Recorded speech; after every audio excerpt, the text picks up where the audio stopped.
L'anime commence par montrer un grand royaume appelé Fjord, qui est habité par environ 17 millions de personnes, où presque toute la population peut utiliser le pouvoir magique, faisant même de la magie un objet pouvant être échangé comme une marchandise en général.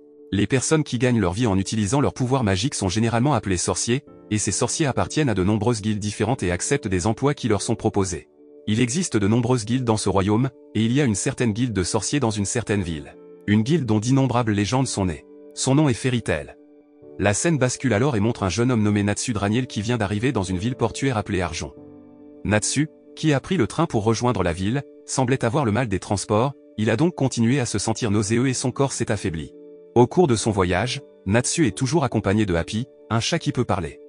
De l'autre côté de la ville, une fille nommée Lucy Ertfilia visite un magasin de magie, où elle est très surprise que ce soit le seul magasin de magie de Argent City.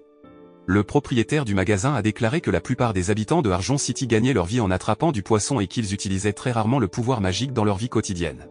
Lucy pose ensuite des questions sur les puissantes gadkets qu'elle recherchait, et le propriétaire lui offre les White Doggy gadkets pour 20 000 bijoux.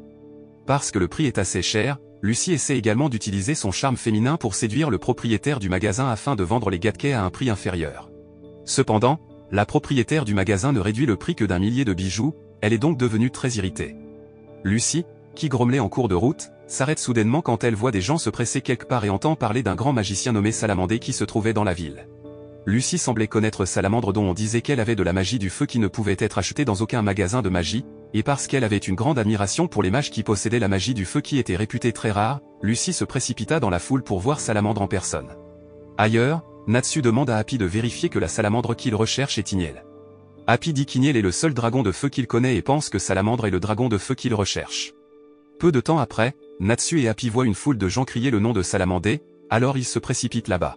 D'autre part, Lucy qui est au milieu de la foule admirant la silhouette de Salamandé se rend compte que quelque chose d'étrange s'est passé dans son corps car elle sent qu'elle est très éprise d'un homme nommé Salamandé devant elle. Au même moment, Natsu, qui arrive là-bas et l'appelle Ignel, se sent soudainement déçu car la salamandre devant lui n'est pas la salamandre qu'il cherchait, alors Natsu vient de partir. Les fans de Salamandé qui pensent que Natsu a été grossier avec le grand sorcier qui est leur idole, battent alors Natsu et lui disent de s'excuser auprès de Salamandé.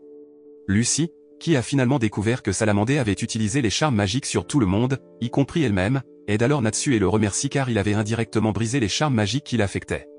En signe de gratitude, Lucy invite ensuite Natsu et Happy à déjeuner dans un restaurant. Pendant qu'ils mangent, Lucy explique que l'homme prétendant être Salamandre a utilisé l'anneau de charme qui peut attirer les gens même contre leur volonté.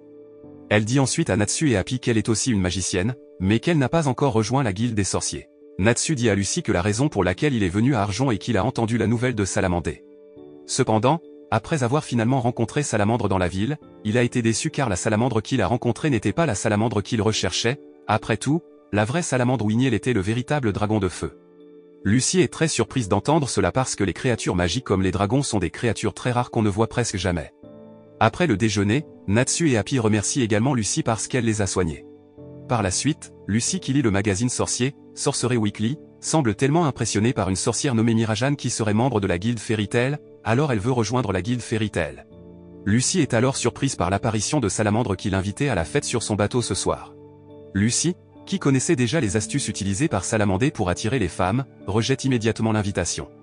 Cependant, après que Salamandé ait déclaré qu'il était membre de Fairy Tail et qu'il était prêt à l'aider à rejoindre Fairy Tail, elle accepte finalement d'assister à la fête. Dans la soirée, Natsu et Happy, qui se détendent tout en profitant du paysage, entendent des femmes dire que Salamandé est membre de la guilde Fairy Tail. En entendant le nom de Fairy Tail, le visage de Natsu devient soudainement sérieux et regarde férocement le navire où Salamandé organise une fête. Pendant ce temps, Lucy qui était déjà sur le navire, se rend immédiatement compte que Salamandé l'a trompée, essayant même de la paralyser avec un sortilège magique qui pourrait l'endormir. Salamandé ne veut piéger que Lucy, car il a l'intention de la vendre ainsi que plusieurs femmes qui avaient été droguées par les hommes de main de Salamandé. Lucy essaie de riposter en retirant ses gadkets. Cependant, Salamandé parvient à s'emparer des gadkets et à les jeter à la mer, puis ordonne à ses hommes de capturer Lucy. Peu de temps après, Natsu arrive avec Happy qui peut voler car il a une paire d'ailes. Happy a immédiatement emmené Lucy du navire pour la sauver, tandis que Natsu, qui avait le mal de mer, a pris sa garde et a été sévèrement battu par les hommes de Salamandé. Comme Happy est incapable d'utiliser ses ailes pendant longtemps, les deux finissent par tomber à la mer et Lucy se précipite pour trouver ses gadkets. Après avoir trouvé ses clés de porte, Lucy utilise une clé pour ouvrir la porte du porteur d'eau et invoque l'esprit céleste nommé Aquarius. Lucy demande alors au Verseau de renvoyer le navire de Salamandé à terre. Avec son grand pouvoir magique qui peut contrôler l'eau, Aquarius peut facilement lancer le navire de Salamandé, tout en ramenant Lucy et Happy à terre. Natsu qui s'est remis du mal de mer se tient alors sur le navire qui s'est renversé et montre sa véritable identité en tant que membre de la guilde Fairy Tail avec le symbole de la guilde gravé sur son bras. Natsu dit avec colère qu'il déteste les gens qui prétendent être membres de la guilde Fairy Tail, en particulier les méchants comme Salamandé dont le vrai nom est Bora. Happy dit à Lucy que Bora est un sorcier qui a été expulsé par la guilde des sorciers nommés Titanos. Bora utilise ensuite la magie du feu pour attaquer Natsu, mais l'attaque ne fonctionne pas du tout contre lui qui dévore le feu à la place. Natsu utilise alors son pouvoir magique qui peut cracher du feu de sa bouche comme un dragon. Pendant ce temps, Lucy est surprise de voir Natsu qui s'est avéré être la vraie salamandre, un grand magicien qui a une énorme magie du feu. Happy explique à Lucy que Natsu a maîtrisé la magie ancienne qui peut lui donner des capacités comme les dragons de feu, et a été utilisée à l'origine pour vaincre les dragons, donc cela s'appelait la magie Dragon Slayer, et celui qui l'a enseigné à Natsu était Ignel. En fin de compte, Natsu parvient à vaincre Bora, ainsi que les soldats Fjord qui y arrivent pour attraper les personnes qui avaient provoqué des émeutes dans la ville, dont Natsu. Ne voulant pas se faire prendre, Natsu se précipite pour s'échapper avec Happy et emmène Lucy avec lui car elle veut rejoindre la guilde Fairy Tail. La scène change alors et montre le conseil de la magie, Hera, qui tient une réunion pour discuter de l'incident à Argent City qui implique à nouveau des membres de la guilde Fairy Tail. Même si certains magiciens du Magic Council pensent que la guilde Fairy Tail n'est qu'une bande d'idiots, ils ne nient pas non plus que les membres de la guilde Fairy Tail ont de grands pouvoirs magiques et ne doivent pas être sous-estimés. Le lendemain, Natsu emmène Lucy au siège de Fairy Tail qui s'avère être très encombré et les combats fréquents entre les membres de la guilde sont courants. À cet endroit, Lucy rencontre un membre de la guilde Fairy Tail nommé Grey Fulbusté qui avait l'habitude de torse nu et semble impatient de se battre avec Natsu. Outre Grey, Lucy rencontre également une belle femme nommée Kana Alberona qui est la plus grosse buveuse de Fairy Tail. Lucy est très surprise de voir l'habitude de Kana de boire de l'alcool directement dans un tonneau. Après cela, Lucy est surprise par l'apparition d'Elfman, un sorcier muscle-cerveau qui résout tout avec ses poings. Cependant, quand Elfman est sur le point de rompre le combat de Natsu et Grey, il est d'abord renversé par les deux. Lucy rencontre alors un jeune homme nommé Locke, l'un des mieux classés sur la liste des célibataires sorciers les plus recherchés. Cependant, parce que l'attitude de Locke était très étrange et qu'il était également connu pour être un playboy, elle s'énerve immédiatement contre lui. Lucy pense que tout le monde dans Fairy Tail est très étrange et anormal jusqu'à ce qu'elle rencontre finalement Mirajan, une sorcière dont la photo est publiée dans le magazine Sorcier, qui s'avère travailler à Fairy Tail en tant que serveuse. Mirajan salue chaleureusement Lucy et dit que les combats sont normaux dans Fairy Tail. Le combat s'est finalement arrêté après qu'une ombre noire géante qui ressemble à un humain apparaît et ordonne à tout le monde d'arrêter de se battre. Le personnage n'est autre que Makarov, le maître de la guilde Fairy Tail qui s'avère avoir la vraie forme d'un vieil homme au corps de nain qui salue poliment Lucy. Makarov parle ensuite devant les membres de la guilde Fairy Tail tout en montrant la pile de documents qu'il avait reçus du Conseil de la Magie, qui contenaient tous des plaintes selon lesquelles les membres de la guilde Fairy Tail causaient des dommages à chaque combat. Makarov a l'air en colère au début, mais il n'a pas tenu compte de l'avertissement du Conseil magique, qu'il pensait n'être qu'une bande d'idiots. Makarov prononce ensuite un discours très encourageant pour les magiciens de la guilde Fairy Tail, afin qu'ils suivent leur cœur et agissent sans penser à ce que disent les autres qui ne veulent que limiter leur capacité à être plus forts à l'avenir. Après avoir entendu le discours du maître, tout le monde a applaudi de joie et la situation s'est calmée à nouveau. Lucy est très heureuse après s'être fait tatouer, signe qu'elle est désormais membre officiel de la guilde Fairy Tail. D'un autre côté, Natsu est vu en train d'observer certaines des demandes affichées sur le tableau des demandes et décide d'accepter un travail qui paie beaucoup. Au même moment, un garçon nommé Roméo entre dans le quartier général de Fairy Tail et demande à Makarov où se trouve son père qui n'est pas revenu. Le père de Roméo s'est avéré être un sorcier de la guilde Fairy Tail nommé Macao qui a travaillé sur le mont Jacob il y a une semaine et n'est pas revenu jusqu'à présent. Parce que le mont Jacob n'est pas trop loin de cet endroit, Roméo demande à Makarov et aux autres magiciens de trouver où se trouve son père. En entendant cela, Makarov s'irrite et dit à Roméo de rentrer chez lui et d'attendre son père à la maison. Mais alors, Natsu décide d'aider Roméo à retrouver son père et se rend au mont Jacob pour savoir où se trouve Macao. Lucy semble surprise par l'attitude de Natsu, mais Makarov choisit de laisser Natsu faire ce qu'il veut. Mirajan dit alors à Lucy que Natsu pourrait voir une partie de son passé dans Roméo, alors il décide d'aider Roméo. De plus, Mirajan révèle que Natsu avait également été abandonné par son père qui est parti et n'est jamais revenu. Même s'il ne s'agissait que de son père adoptif, Natsu se sentait tellement perdu qu'il a continué à chercher où il se trouvait jusqu'à ce jour. Le père adoptif de Natsu n'est autre qu'Ignel, le dragon de feu qui a trouvé et pris soin de Natsu enfant et lui a appris beaucoup de choses, dont la magie. Après en avoir appris un peu plus sur le passé de Natsu, Lucy décide d'accompagner Natsu dans sa mission pour retrouver le père de Roméo. Ils ont commencé leur voyage en montant dans une calèche qui les a emmenés au mont Jacob. Parce que le cocher refuse de continuer leur voyage au milieu d'un blizzard, Natsu, Lucy et Happy sont obligés de continuer leur voyage à pied. Parce que le temps est très froid, Lucy utilise alors ses gadgets pour invoquer une horloge assez grande, afin qu'elle puisse y entrer pour dissiper l'air froid qui peut geler son corps. Peu de temps après, un monstre qui ressemblait à un grand singe apparaît et enlève immédiatement Lucy. Natsu apprend immédiatement que le monstre est Vulcain, un résident monstre sauvage du mont Akob qui aurait dû être tué par Macao qui a accepté le travail de tuer Vulcain. Natsu essaie d'aider Lucy et demande où se trouve Macao au monstre, mais Vulcain laisse tomber Natsu dans l'abîme. N'ayant pas d'autre choix, Lucy utilise alors ses Gatkey pour invoquer l'esprit céleste nommé Toru pour combattre Vulcain. Cependant, Vulcain peut facilement vaincre Toru. Au même moment, Natsu arrive à la cachette de Vulcain, après que Happy l'ait sauvé. Natsu entre alors dans une bataille féroce avec Vulcain, jusqu'à ce qu'il parvienne enfin à vaincre Vulcain. Mais ensuite, Vulcain s'est soudainement transformé en Macao. En voyant cela, Happy explique à Natsu et Lucy que Vulcain a utilisé un sortilège magique pour prendre le contrôle du corps de Macao. Vulcain s'avère être un monstre qui vit en volant le corps de quelqu'un et en prenant le contrôle du corps de cette personne. À en juger par le nombre de blessures subies par Macao, Happy estime que Macao s'est battu assez férocement avec Vulcain avant que le monstre ne prenne le contrôle de son corps. Quand il a finalement repris ses esprits, Macao révèle qu'il avait vaincu 19 Vulcains, mais que le seul Vulcain restant avait pris le contrôle de son corps. Natsu dit que Macao est idéal pour vaincre seuls les 19 monstres et l'inviter ensuite à rentrer chez lui et à rencontrer Roméo. Il rentre enfin chez eux, et Roméo a l'air si heureux parce qu'il peut enfin revoir son père. Macao s'excuse alors auprès de Roméo de l'avoir rendu si inquiet. Après cela, Roméo a également remercié Natsu, Lucy et Happy parce qu'ils avaient sauvé son père. Quelques jours plus tard, Lucy, qui est maintenant membre de la guilde Fairy Tail, décide de déménager dans la ville de Magnolia qui est l'emplacement du siège de Fairy Tail. Dans cette ville, Lucy a loué une maison assez grande pour 70 000 bijoux et semblait satisfaite de toutes les installations et biens de la maison. Un jour, Lucy, qui venait de finir de prendre sa douche, fut surprise par l'apparition de Natsu et Happy chez elle. Natsu semble curieux de connaître la nouvelle maison occupée par Lucy, ainsi que certaines de ses affaires, dont une pile de documents qui semblent très importants et confidentiels, car Lucy les a immédiatement pris à Natsu avant qu'il ne puisse les lire. Après cela, Happy pose des questions sur les Gatkey appartenant à Lucy. Elle explique les clés en argent qu'elle achète habituellement à la boutique de magie car ces clés sont en effet échangées. Cependant, il est différent des clés d'or qui sont très rares car elles peuvent être utilisées pour invoquer les esprits célestes des 12 zodiaques. Pour l'instant, Lucy n'a que 3 clés en or, Verseau, Taureau et Cancer. Parce qu'il parle des Gatkey, Lucy se souvient qu'elle n'avait pas conclu de contrat avec les clés White Dog qu'elle avait achetées à Argent City. Par conséquent, elle convoque alors l'esprit de la clé, qui était sous la forme d'une adorable petite créature qui sera plus tard nommée Plus.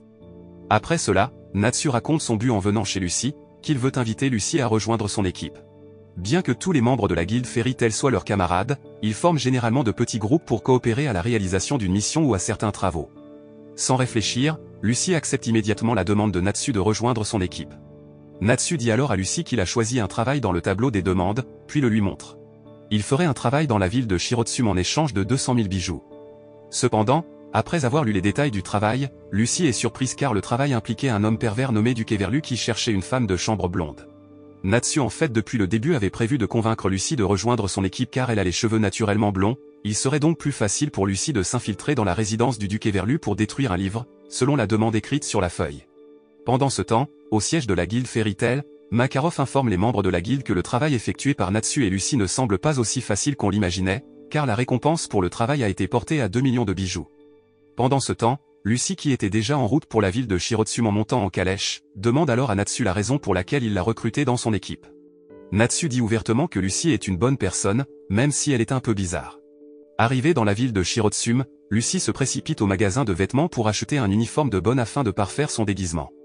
Après cela, Natsu et ses compagnons se rendent chez un homme nommé Kabi Melon qui est un client qui les a embauchés. Kabi leur dit que la récompense pour le travail a été portée à 2 millions de bijoux et leur demande de détruire le livre connu pour s'appeler Daybreak. Lucy a immédiatement commencé le plan en visitant la résidence de Duc Everlu pour postuler à un emploi de femme de chambre. Étonnamment, le duc la rejette parce qu'il pense qu'elle n'est pas assez jolie pour être sa servante.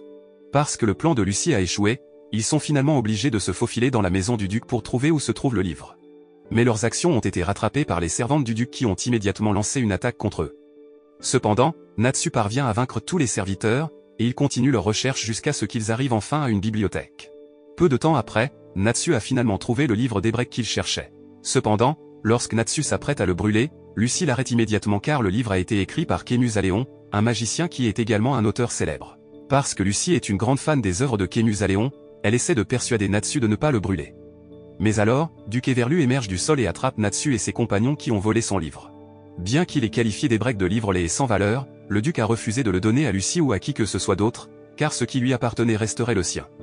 Duc Everlu convoque alors les Vanish Brothers de la guilde des loups du Sud et leur ordonne de tuer Natsu et ses compagnons. Dans le même temps, Lucy qui lit le contenu du livre, semble avoir trouvé quelque chose d'important, alors elle demande à Natsu de les combattre seule, pendant qu'elle examinera le contenu du livre, et quitte précipitamment les lieux.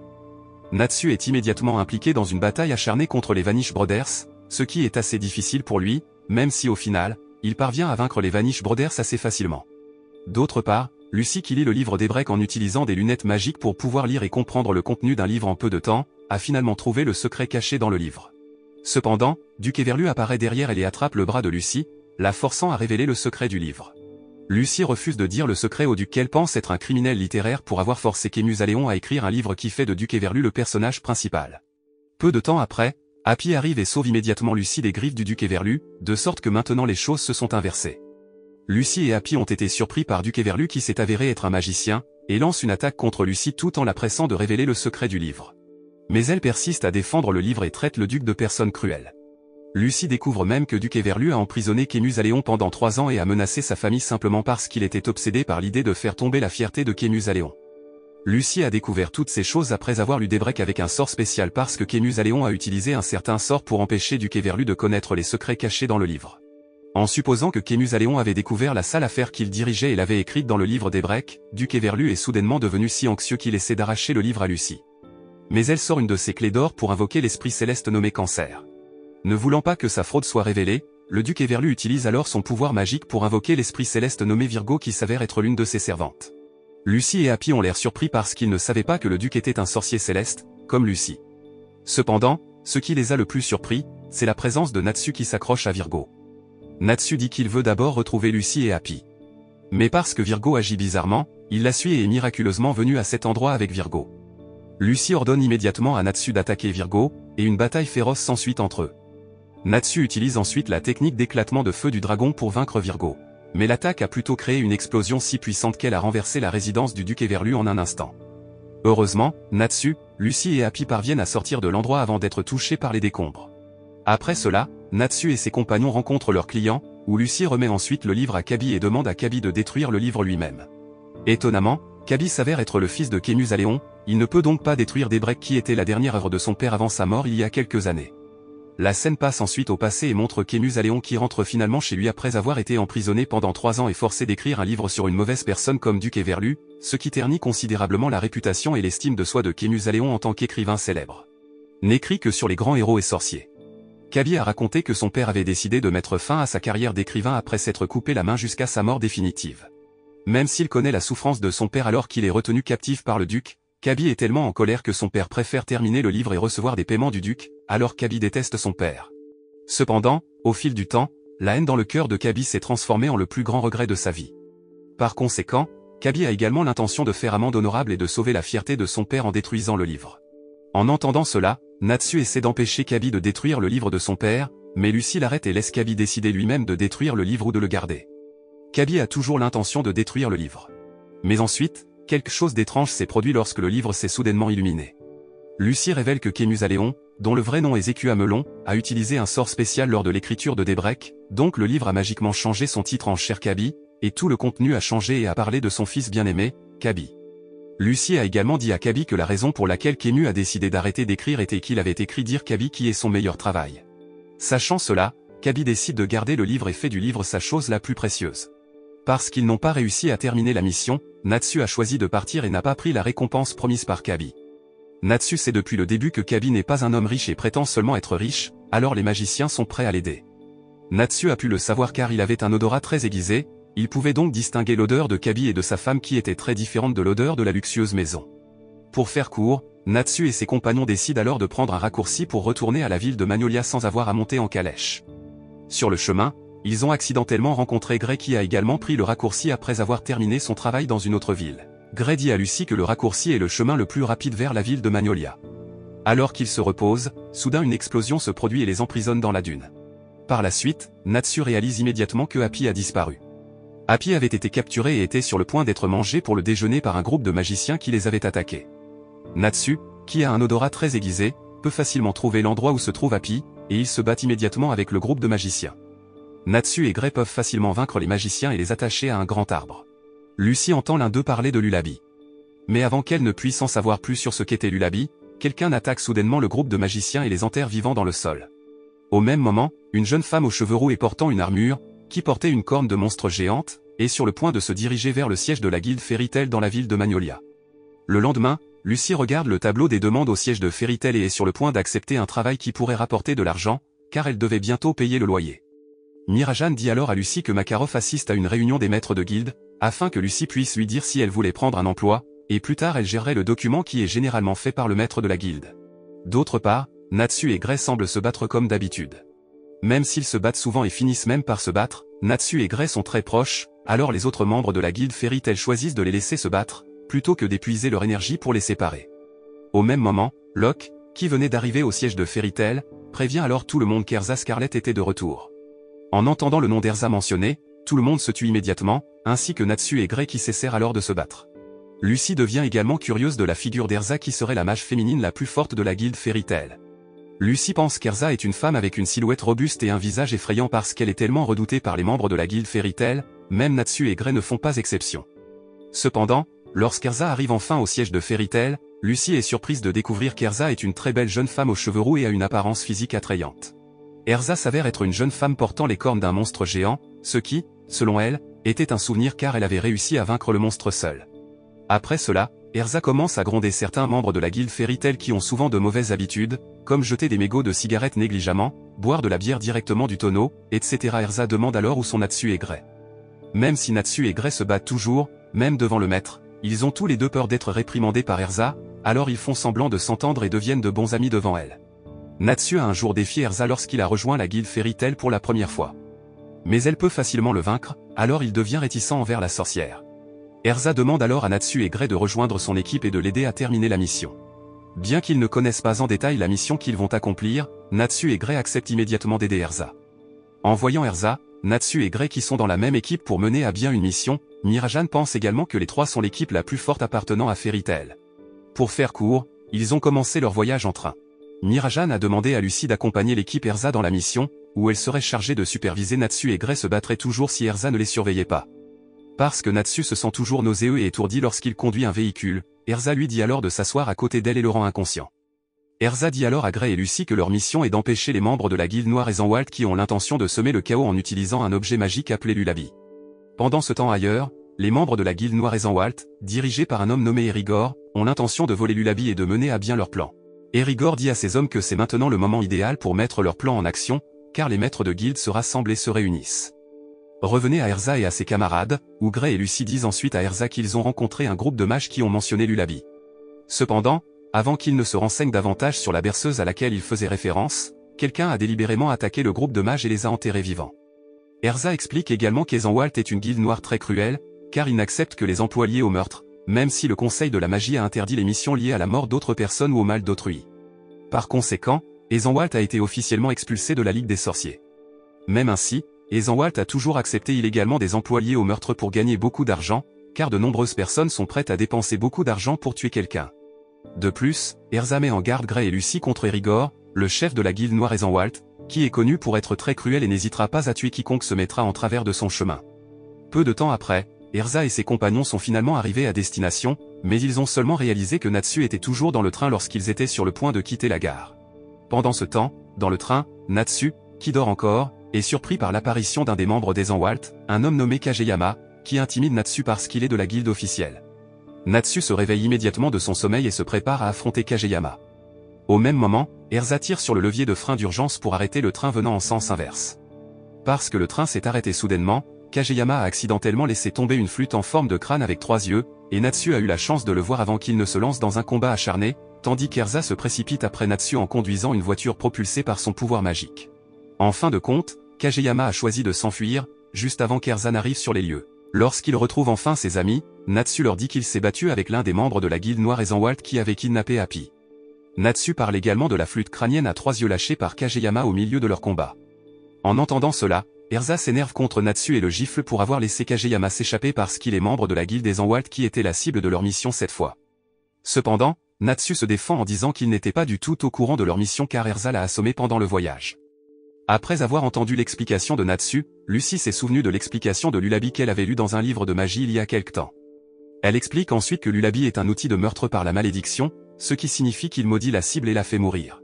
Lullaby est capable de produire une chanson enchantée et génocidaire qui aspire l'âme de tous ceux qui entendent sa mélodie, à l'exception du casteur. Sachant qu'Ezenwald allait bientôt exécuter leur plan, Erza et ses compagnons se précipitent pour suivre les membres de la guilde d'Ezenwald jusqu'à la gare d'Oshibana, avant d'utiliser Lullaby pour tuer de nombreuses personnes. Pendant ce temps, dans la ville de Clové, Makarov est vu en train de discuter avec d'autres maîtres de guilde lors d'une réunion. Peu de temps après, Makarov a reçu un message envoyé par Mirajan, l'informant d'Erza, Natsu et Gray qui avaient formé une équipe pour mener à bien une mission. Au lieu de se sentir heureux ou fier, Makarov a l'air très choqué et inquiet car si Erza forme une équipe avec Natsu et Gray, alors il est certain qu'ils vont créer un grand gâchis, qui peut détruire une ville. Alors qu'Erza et ses compagnons poursuivent les membres de la guilde Ezenwald, Kageyama arrive enfin à la gare de Kunuji et remet Lullaby à Erigor qui l'Y attendait. Cependant, Erigor devient plus tard furieux contre Kageyama pour avoir fait voir la flûte à quelqu'un d'autre, alors il se coupe quelques-unes de ses oreilles avec sa faux en guise de punition. Erza et ses compagnons arrivent enfin à la gare d'Oshibana qui avait été fermée en raison du déraillement d'un train, rendant difficile l'entrée des autres trains dans la gare.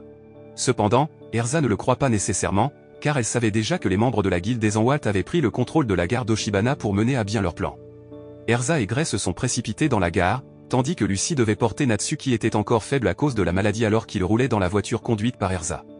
À l'intérieur de la gare, il voit plusieurs soldats royaux qui avaient été massacrés par les membres de la guilde Ezenwald, et lorsqu'ils sont allés plus loin, ils se sont finalement retrouvés face à face avec les membres de la guilde Ezenwald.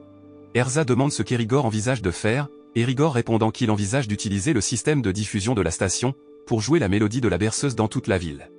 Erigor affirme que les personnes qui mourront sont simplement punies pour leur péché de ne pas savoir que certains ont été révoqués des droits dont ils se délectent. Après cela, Kageyama a également tenté d'attaquer Lucy, mais Natsu qui s'était complètement rétabli s'est finalement levé et réussi à repousser l'attaque de Kageyama. Erigor s'avère avoir d'autres plans avec Lullaby et ordonne à Kageyama et aux membres de la guilde Ezenwald de combattre Erza et ses camarades. Voyant Erigor s'enfuir de cet endroit, Erza ordonna immédiatement à Natsu et Gray de poursuivre Erigor, tandis qu'elle resterait là avec Lucy pour affronter les autres membres de la guilde Ezenwald. Erza et Lucy engagent les membres inférieurs d'Ezenwald, Erza affichant sa maîtrise à Rekip. Erza montre plus tard les véritables capacités de sa magie unique, le chevalier, en étant capable de se transformer rapidement en différentes armes et armures, et de les utiliser simultanément contre les mages d'Ezenwald.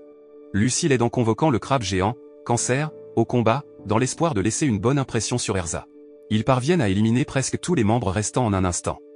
Pendant ce temps, Natsu et Gray poursuivent leurs recherches. Cependant, les deux se plaignent de l'impossibilité de travailler ensemble et décident de se séparer lorsqu'ils atteignent un chemin séparé.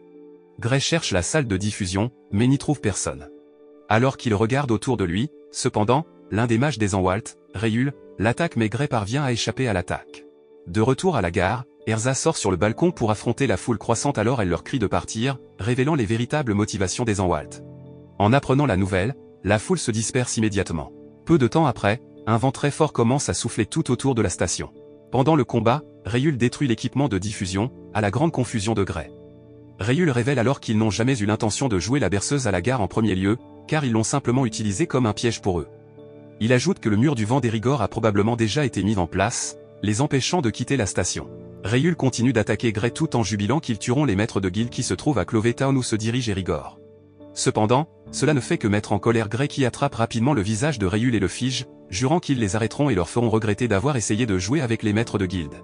Après avoir vaincu Ryul, Gray s'est précipité vers Erza et lui a parlé du véritable plan d'Erigor, qui s'est avéré être d'utiliser Lullaby pour tuer les maîtres de guilde qui avaient une réunion dans la ville de Clové. Cependant, même s'ils étaient au courant des véritables plans d'Erigor, Erza et ses camarades n'ont pas pu quitter la gare d'Oshibana pour arrêter Erigor parce que le mur du vent d'Erigor les avait enfermés. Erza dit alors à Gray qu'ils doivent trouver Kageyama qui est le seul sorcier d'Ezenwald capable d'éliminer le mur du vent d'Erigor.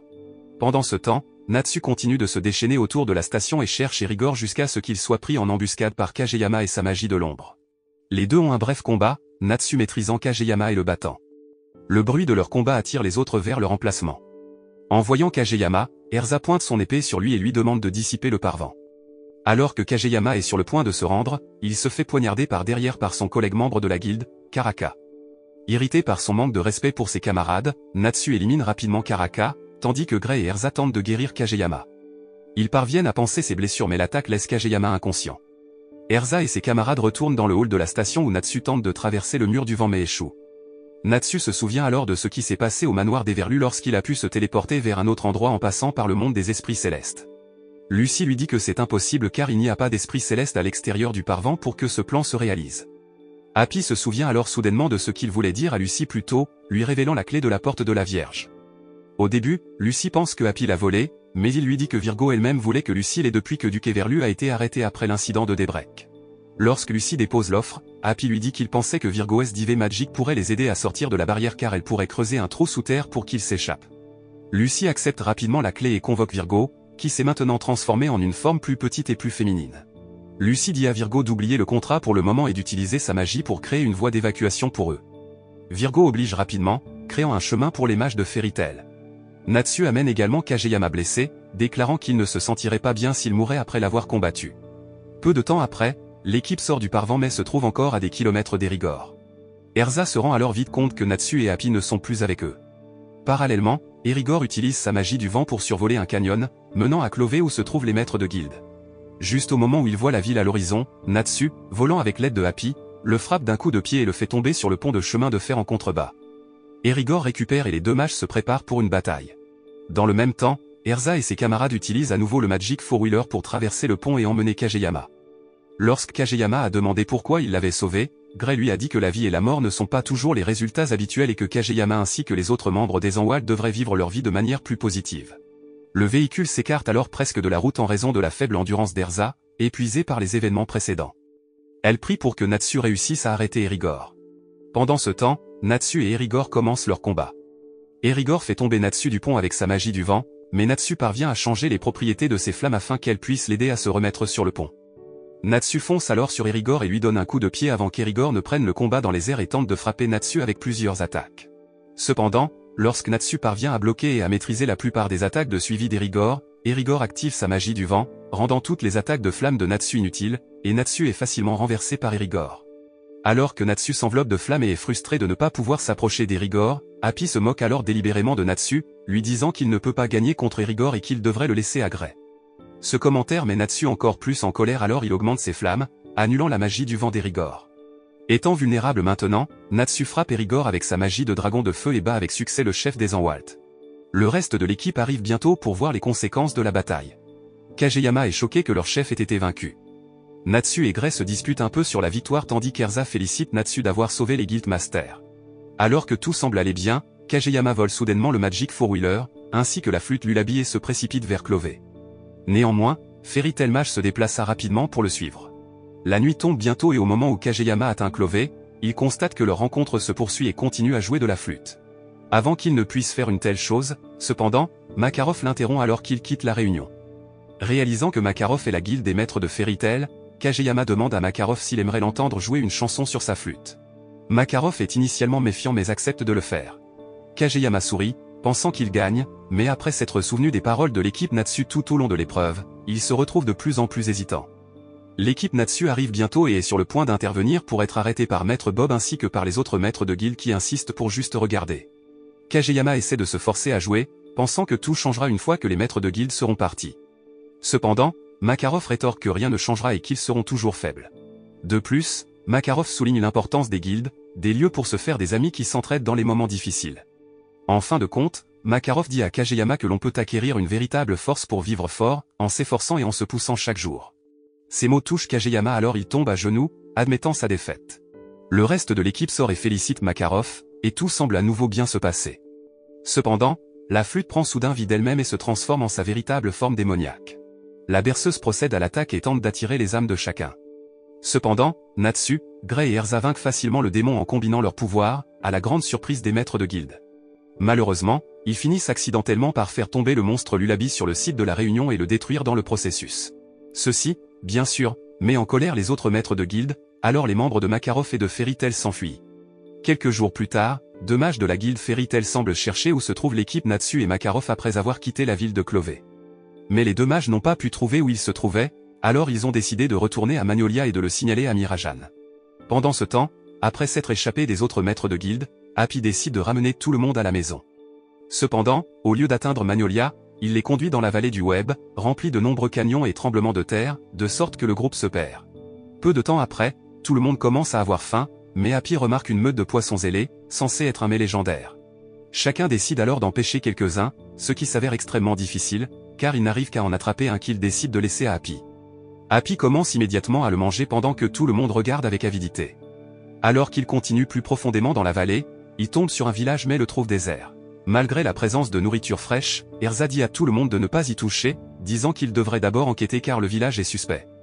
Pendant qu'Erza et Makarov enquêtent, Natsu et les autres tentent de cueillir des champignons. Cependant, lorsqu'Happy, Gray et Natsu commencent chacun à les manger, ils font pousser un champignon sur le dessus de leur tête. De retour au village, Erza et Makarov découvrent des coutures sur le sol et ils entendent des gémissements autour du village. Les champignons sur les têtes de Gray et Natsu tombent bientôt et le groupe retourne au village. Ils remarquent que le sol s'illumine avec les bâtiments qui commencent à se plier. Makarov dit alors à tout le monde de se diriger vers des terrains plus élevés. Ce faisant, ils observent que les bâtiments se transforment en monstres étranges. Makarov explique alors que ces monstres sont le résultat de la magie interdite, qui transforme des objets inanimés en êtres vivants. Erza suppose que le village doit être le village d'une guilde noire en raison de la quantité d'outils magiques maléfiques qu'elle a trouvés lors de son enquête. Ils ont cependant mis ces faits de côté, car Makarov insiste sur le fait que les monstres sont vivants et peuvent donc être mangés. Tout le monde sauf Lucie les attaque alors et utilise leur magie pour les cuisiner à leur goût. Ensuite, tout le monde, y compris Lucie, prend alors une bouchée du monstre. Cependant, ils découvrent bientôt que les monstres sont dégoûtants pour la langue et ne peuvent pas être mangés, quelle que soit leur faim. Quelques instants plus tard, un cercle magique réapparaît et déclenche un sort destructeur. Au moment où il tombe vers lui, Makarov parvient à révoquer le cercle magique et à inverser le sort de prise de contrôle qui a permis au monstre de prendre le contrôle des corps des villageois. Makarov dit alors aux villageois qu'il s'abstiendra de les signaler au conseil s'ils promettent de ne plus jamais pratiquer une telle magie. Personne, cependant, ne sait que c'est Makarov qui a dissipé le cercle magique, à l'exception d'Erza, qui se demande comment il a fait une telle chose. Natsu et ses compagnons partent alors pour rentrer chez eux mais ils sont toujours bouleversés car ils meurent de faim. Ailleurs, le Magic Council se réunit et discute de l'incident impliquant la flûte Lullaby. Ils ont également mentionné un mage noir nommé Zeref qui est le créateur de Lullaby. En dehors de cela, ils semblent assez soulagés que les membres de la guilde Fairy Tail aient pu vaincre la forme démoniaque de Lullaby, bien qu'ils aient également été ennuyés que Natsu et ses camarades fassent à nouveau des dégâts. De l'autre côté, Natsu et ses compagnons reviennent enfin à Magnolia. Lucie écrit une lettre à sa mère au sujet des événements récents concernant Ethanwald et de son appartenance à l'équipe la plus puissante de Fairy Tail. Quand elle a fini, elle est surprise quand elle voit un Gray à moitié nu étendu sur son canapé. Après qu'elle l'ait réprimandé pour intrusion et déshabillage, il lui rappelle que la bataille de Natsu et Erza a lieu ce jour-là et l'emmène regarder. Lorsqu'ils arrivent sur le champ de bataille, les mages commencent à discuter pour savoir qui est le membre le plus fort de Fairy Tail. Quelques instants plus tard, le combat commence et Erza se transforme en son armure flamme en presse. Natsu et Erza commencent leur combat, mais un messager du conseil interrompt le combat et arrête Erza pour des événements récents concernant Ethanwald qui avaient causé de graves dommages. Le reste de Fairy Tail se retire dans la guilde et est bouleversé par les événements récents, mais ils concluent qu'ils ne peuvent rien faire contre le conseil. Natsu, ayant été transformé en un petit dragon et piégé dans un verre, insiste pour qu'il le laisse sortir et le ramène à sa forme originale. Mirajan et Makarov ne le laissent pas sortir, de peur qu'il ne cause des ennuis au conseil. Après l'arrestation d'Erza, les membres de la guilde Fairy Tail se demandent également pourquoi le conseil magique n'agit que maintenant pour les punir, même si les mages de Fairy Tail ont souvent causé plus de chaos et de dégâts que l'incident impliquant la guilde noire Ethanwald. Lucie a également exprimé son opinion qu'il doit y avoir une raison derrière l'arrestation d'Erza. Pendant ce temps, à la branche Fior du Conseil national, Erza est accueillie par une projection de pensée de l'un des membres du Conseil magique, un jeune homme nommé Siegrin, juste avant d'entrer dans la salle d'audience. Ils se disputent brièvement, puis Siegrin part après lui avoir rappelé de garder le silence sur le passé pour lui comme pour le sien. De retour à Fairy Tail, Lucie prend maintenant le parti de Natsu sur l'incident, pensant qu'il devrait partir immédiatement, mais Makarov rétorque que peu importe la vitesse à laquelle ils vont, ils ne l'atteindront pas à temps. En même temps, Natsu crie toujours pour être libéré, mais quand Makarov lui demande si c'est ce qu'il veut, il le calme. Makarov brise alors le verre, et le petit dragon se révèle être Makao, qui prétendait être Natsu parce qu'il lui devait une faveur. Natsu, cependant, est déjà parti pour poursuivre Erza. En sachant cela, les mages paniquent mais Makarov déclare qu'ils attendront patiemment les résultats. À l'intérieur du tribunal, la poursuite d'Erza commence et Erza est reconnu coupable des accusations alors que des témoins affirment que le coupable était une femme mage blindée. Dans ces mêmes moments, Natsu, habillé en entreprise Erza, se présente et détruit la moitié de la salle d'audience. Ils sont tous les deux escortés jusqu'aux cellules où Erza dit à Natsu que l'arrestation n'était qu'un spectacle. Elle explique que le conseil l'a seulement condamnée, pour donner l'impression qu'ils appliquent la loi et qu'elle n'aurait pas été punie. Elle est momentanément en colère contre lui, mais montre plus tard son appréciation pour sa prévenance. Peu de temps après le retour de prison de Natsu et Erza, la guilde Fairy Tail reçoit la visite d'un mystérieux homme masqué, Mistogan, qui utilise sa magie pour endormir tout le monde sauf Makarov, bien que même le maître de la guilde commence à se sentir somnolent. Mistogan prend simplement un travail du tableau avec la permission de Makarov et part, levant son sort magique alors qu'il disparaît. Par la suite, Locke et Gray informent une Lucy curieuse de Mistogan que sa force est son apparente horreur de socialiser ou même d'être vue. Au même moment, un homme nommé Laxus, qui est un autre des mages les plus puissants de la guilde, se présente au 2e étage. Luxus déclare qu'il a vu le visage de Mistogan, puis commence à se vanter de sa force. Lorsque Natsu le défie dans un combat, il nargue le dragon Slayer pour qu'il vienne au 2e étage. Mais Makarov arrête Natsu, déclarant que seuls ceux qui ont sa permission peuvent entrer au 2e étage. Plus tard, Mirajan explique à Lucy que le 2e étage est l'endroit où les demandes de classe S sont affichées. Les quêtes sont beaucoup plus difficiles que les quêtes normales et peuvent même entraîner la mort, c'est pourquoi seuls les mages de classe S comme Erza, Mistogan et Laxus sont autorisés à les prendre. Lucy retourne ensuite dans son appartement, seulement pour trouver Natsu et Happy qui s'y entraînent. Elle essaie de les faire partir, mais Natsu lui dit qu'ils doivent faire un travail de classe S et Happy lui montre la demande d'emploi qu'ils ont volée, la stupéfiant. Natsu essaie de la convaincre de les rejoindre et de montrer à Makarov leur véritable capacité, mais Lucy refuse de les aider à violer les règles de la guilde. Déprimés, Natsu et Happy partent, laissant la demande à l'étage de Lucy. Elle le trouve et repère une récompense supplémentaire, la clé de la porte de l'un des 12 esprits célestes du zodiaque. Incapable de résister à la tentation, Lucy poursuit Natsu et Happy, désireuse de les rejoindre. Le lendemain, Mirajan remarque la demande manquante pour la classe S se sent désemparée, elle en informe le maître. Luxus mentionne qu'il a vu un chat avec des ailes voler la demande mais n'a rien fait pour l'arrêter car il pensait que c'était un voleur ordinaire. La guilde se rend vite compte que Natsu, Happy et Lucy sont les coupables. Makarov ordonne alors à Luxus de les ramener, mais il refuse catégoriquement, alors Gray se porte volontaire pour les ramener. Natsu, Happy et Lucy arrivent à Argentown, dans l'espoir de trouver un bateau pour les emmener sur l'île de Galuna, l'emplacement de la demande.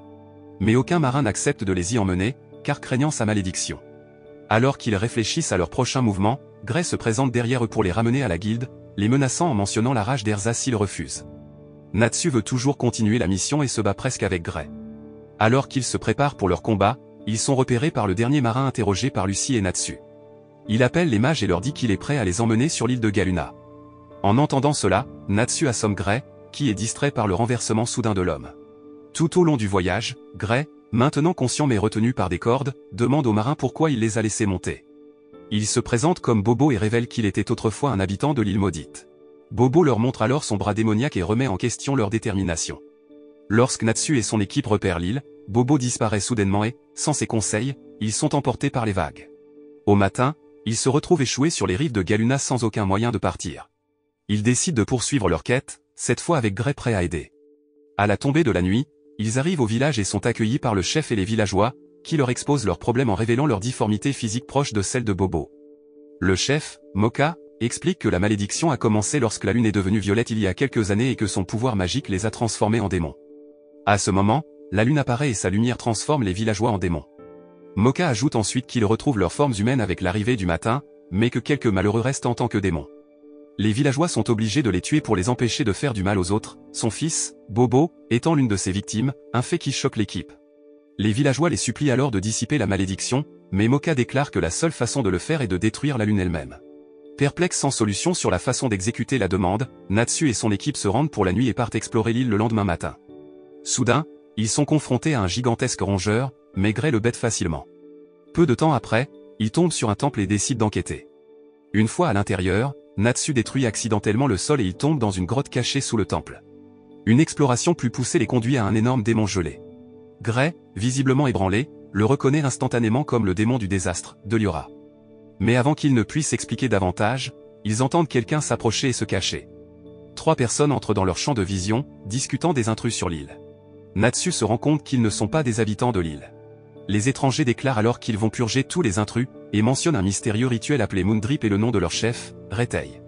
Après le départ du trio, Gray explique que Deliora est un démon immortel qui a détruit des villages du continent Nord et a été scellé dans la glace par son ancien mentor, une femme nommée Ur, au prix de sa vie. Gray se demande pourquoi le démon, enfermé dans de la glace infusible, a été amené sur l'île et propose qu'ils y restent jusqu'à la tombée de la nuit car tout semble être lié à la lune. Natsu s'endort bientôt tandis que Gray commence à se souvenir de son entraînement avec Ur. Lucy convoque Lyra pour les divertir, mais la chanson de l'esprit céleste émeut Gray aux larmes. Il leur ordonne immédiatement d'arrêter le bruit de peur d'être pris. Alors que la nuit arrive, ils voient le clair de lune violet frapper Deliora et partent à la recherche de sa source. Au sommet des ruines, ils se cachent pour observer un rituel en cours. Lyra explique que le rituel, Moondrip, rassemble le pouvoir de la lune, un pouvoir qui peut dissiper n'importe quel sort, y compris le Hissed Shell. Elle ajoute que la simple utilisation de Moondrip à une telle échelle pourrait être la cause de la malédiction de l'île. Leur conversation est interrompue lorsqu'ils aperçoivent une silhouette masquée. Révélé être Retail, il dit à ses subordonnés de détruire le village de l'île lorsqu'il apprend la présence d'intrus. Choqués, Natsu et Lucy essaient de comprendre leur prochain mouvement, tandis que Gray semble reconnaître la voix de l'homme masqué. Natsu saute et défie les subordonnés de Retail, mais leur chef leur ordonne de continuer leur tâche. À ce moment, Gray attaque l'homme avec sa glace, seulement pour être contré par la magie de la glace de Retail. Gray révèle qu'il connaît Retail, dont le vrai nom est Lion. Lorsque les subordonnés de Lion partent, Natsu tente de les arrêter mais est gelé par Lion. Alors que Happy s'envole avec Lucy pour chasser les trois, Gray expulse Natsu du temple pour le protéger, laissant Gray et Lion se battre seuls. Gray réprimande immédiatement l'élève principal Dur pour avoir tenté de se moquer du sacrifice de leur maître en faisant revivre Deliora, mais Lion répond en disant que Gray n'a pas le droit de dire cela car il est responsable de sa mort. Pendant ce temps, alors que Natsu se précipite vers le village, un bateau pirate avec Erza à bord se dirige vers l'île, elle est déterminée à arrêter les briseurs de règles. Gray et Lion commencent leur bataille, mais Lion domine facilement avec son Ice Make dynamique à une main.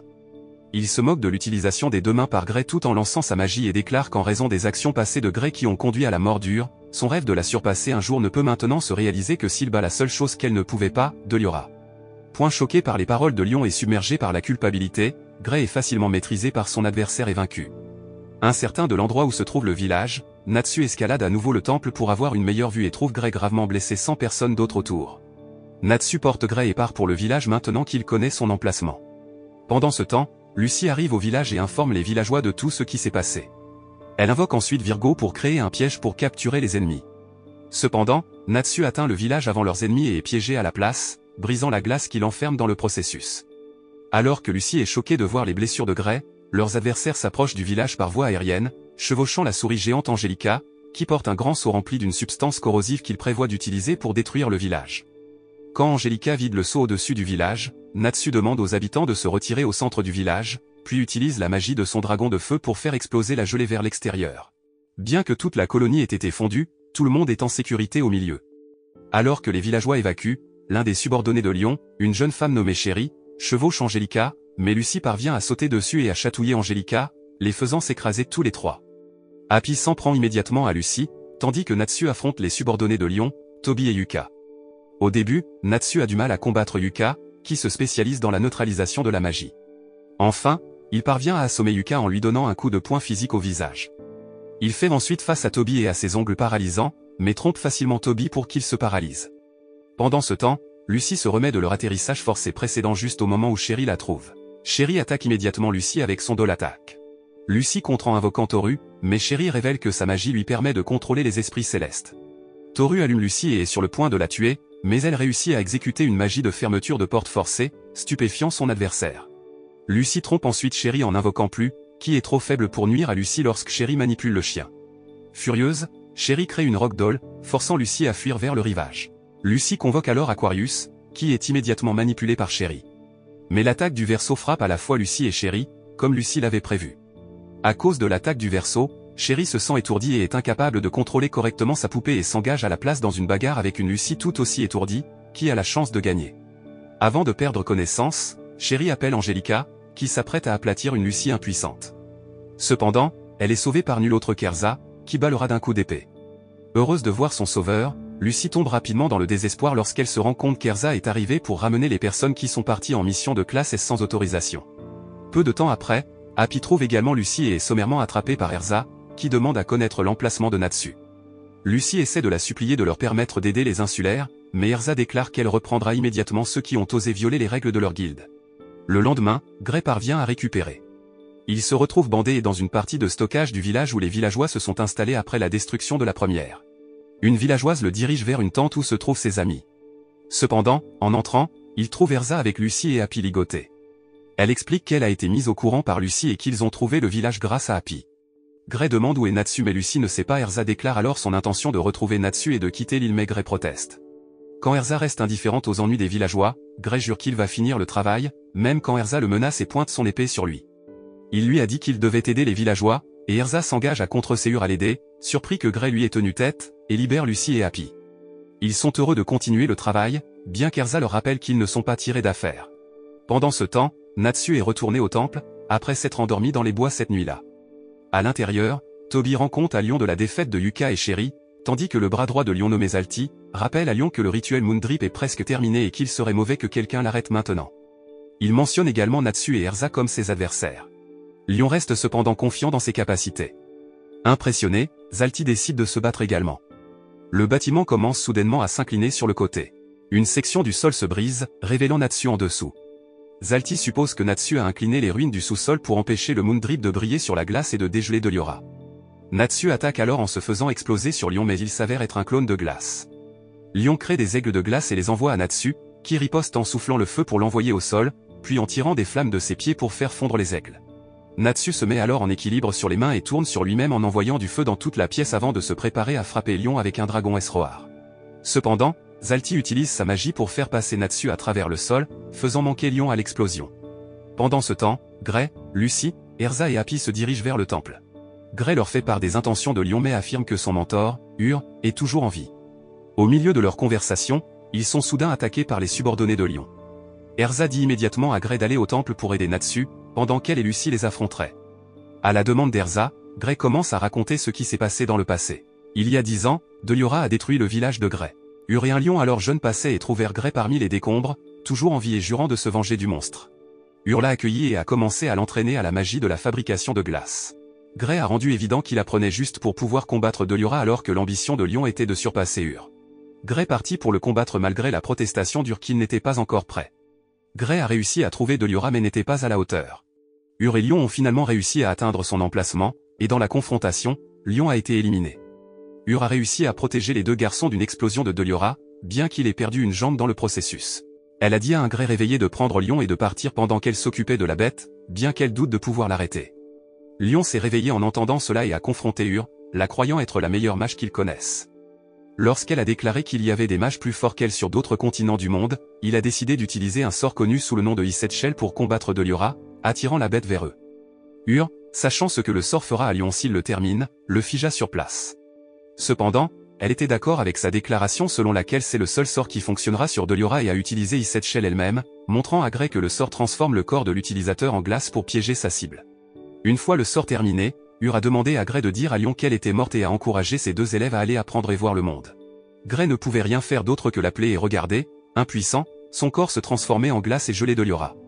Quelque temps plus tard, Lion revint à lui et demanda ce qui était arrivé à Ur. Gray, respectant les dernières volontés de son maître, a dit à Lion qu'elle était morte qui a continué à blâmer Gray pour sa mort. De retour dans le présent, Gray parvient à s'introduire dans le temple et la pièce où Natsu et Lion se battent. Il dit à Natsu qu'il va s'occuper de Lion en pénitence pour ce qui s'est passé dans le passé. Gray prend position pour Iset Shell, au grand choc de Lion. Gray demande alors à Lion de prendre ses partisans et de quitter l'île. Lorsque Lion appelle son bluff, Gray commence à activer le sort et dit à Lion que c'est sa dernière chance. Inébranlable, Lion refuse et Gray va utiliser le sort. Cependant, Natsu se précipite et frappe Gray, déclarant que c'est toujours son combat. Gray crie qu'il doit y mettre fin mais Natsu lui dit que se sacrifier revient à s'enfuir. Avant qu'il ne puisse continuer, le temple se réaligne soudainement. Peu de temps après, Zalti apparaît, s'attribuant le mérite d'avoir fait l'acte. Irrité, Natsu le poursuit, disant à Gray de prendre soin de Lion. Une fois seuls, les deux anciens élèves parlent, Lion mentionnant qu'il n'avait pas peur de la menace de Gray car ses partisans feraient simplement fondre la glace avec Moondrip, rendant le sacrifice de Gray sans objet. Gray essaie de raisonner Lion pour qu'il abandonne la quête et lui dit qu'Ur est vivant, expliquant ce que fait Iset Shell. Mais Lion poignarde Gray avec une épée de glace, disant qu'il savait depuis le début mais qu'il s'en fichait. Gray se remet de sa blessure et frappe Lion dans le mur, déclarant qu'il a fini d'essayer de le sauver. Il décide de se battre à main nue, sans magic, mais puisque Gray est blessé, Lion prend le dessus. Cependant, avec une pure détermination, Gray parvient à contrer ses attaques. Lion se relève, et humilié, utilise Magic pour attaquer Gray, qui juge cela injuste puisqu'ils ont accepté de se battre à main nue. Lion déclare qu'il s'en fiche car Deliora sera bientôt relancé. Gray avoue alors la force de Natsu, dont il devrait avoir peur. Pendant ce temps, Natsu continue de chasser Zalti qui essaie d'effondrer un plafond sur lui. Dans les cavernes où se trouve Deliora, Zalti prépare le rituel Moondrip mais Natsu parvient à le retrouver et attaque. Natsu déclare qu'ils vont les arrêter, mais Moondrip brille soudainement et se déverse sur Deliora, faisant fondre la glace. Il est révélé que Toby est au sommet du temple effectuant le rituel. Natsu commence à partir pour s'occuper de Toby mais est arrêté par Zalti qui déclare qu'il ne le laissera pas. De retour avec Gray et Lion, les deux sentent les ruines secouer. Lion commente que le rituel est presque terminé. Il commence à attaquer Gray tout en racontant la difficulté de trouver et de transporter Deliora et en étudiant comment le battre. Gray l'appelle à ce sujet, commentant à quel point c'était ridicule. Lion parvient à amener Gray à attaquer un clone de glace de lui-même et envoie un Ice Snow Tiger après lui par derrière. Pensant vite, Gray le piège avec une prison de glace. Lion tente de s'évader de la prison mais constate qu'elle ne bougera pas. Gray lui dit que le moulage de la glace à une main est déséquilibré et qu'il ne peut pas utiliser toute sa puissance au moment important. Gray fabrique alors un canon à glace et le tire sur Lion, le faisant exploser dans un mur qui le bat finalement. Alors qu'il tombe, Gray lui dit que c'est ce qu'il leur a appris. Il procède ensuite au gel de sa blessure mais un rugissement retentit soudainement autour de l'île, signalant la libération de Deliora. Gray s'en rend compte et envisage d'utiliser Ice Shell une fois de plus. Dehors, Erza, Lucy et Happy entendent le rugissement de Deliora et décident d'aller au temple pour arrêter le rituel. Pendant ce temps, Natsu continue de combattre Zalti. Il est touché par sa boule de cristal mais parvient à la briser. Seulement pour qu'il se ressaisisse et se heurte à nouveau à lui.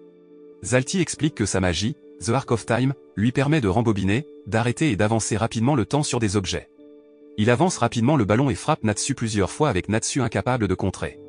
Natsu, méfiant, demande à Zalti ses véritables motivations à rejoindre Lion. Zalti est clair et déclare qu'il ne croit pas que Lion puisse vraiment vaincre la bête. Il n'utilise Lion que pour faire revivre Deliora afin de pouvoir la maîtriser. Natsu se met en colère parce que tout leur motif était juste pour des raisons égoïstes et continue son attaque contre Zalti. Zalti essaie d'effondrer le plafond au-dessus de Natsu.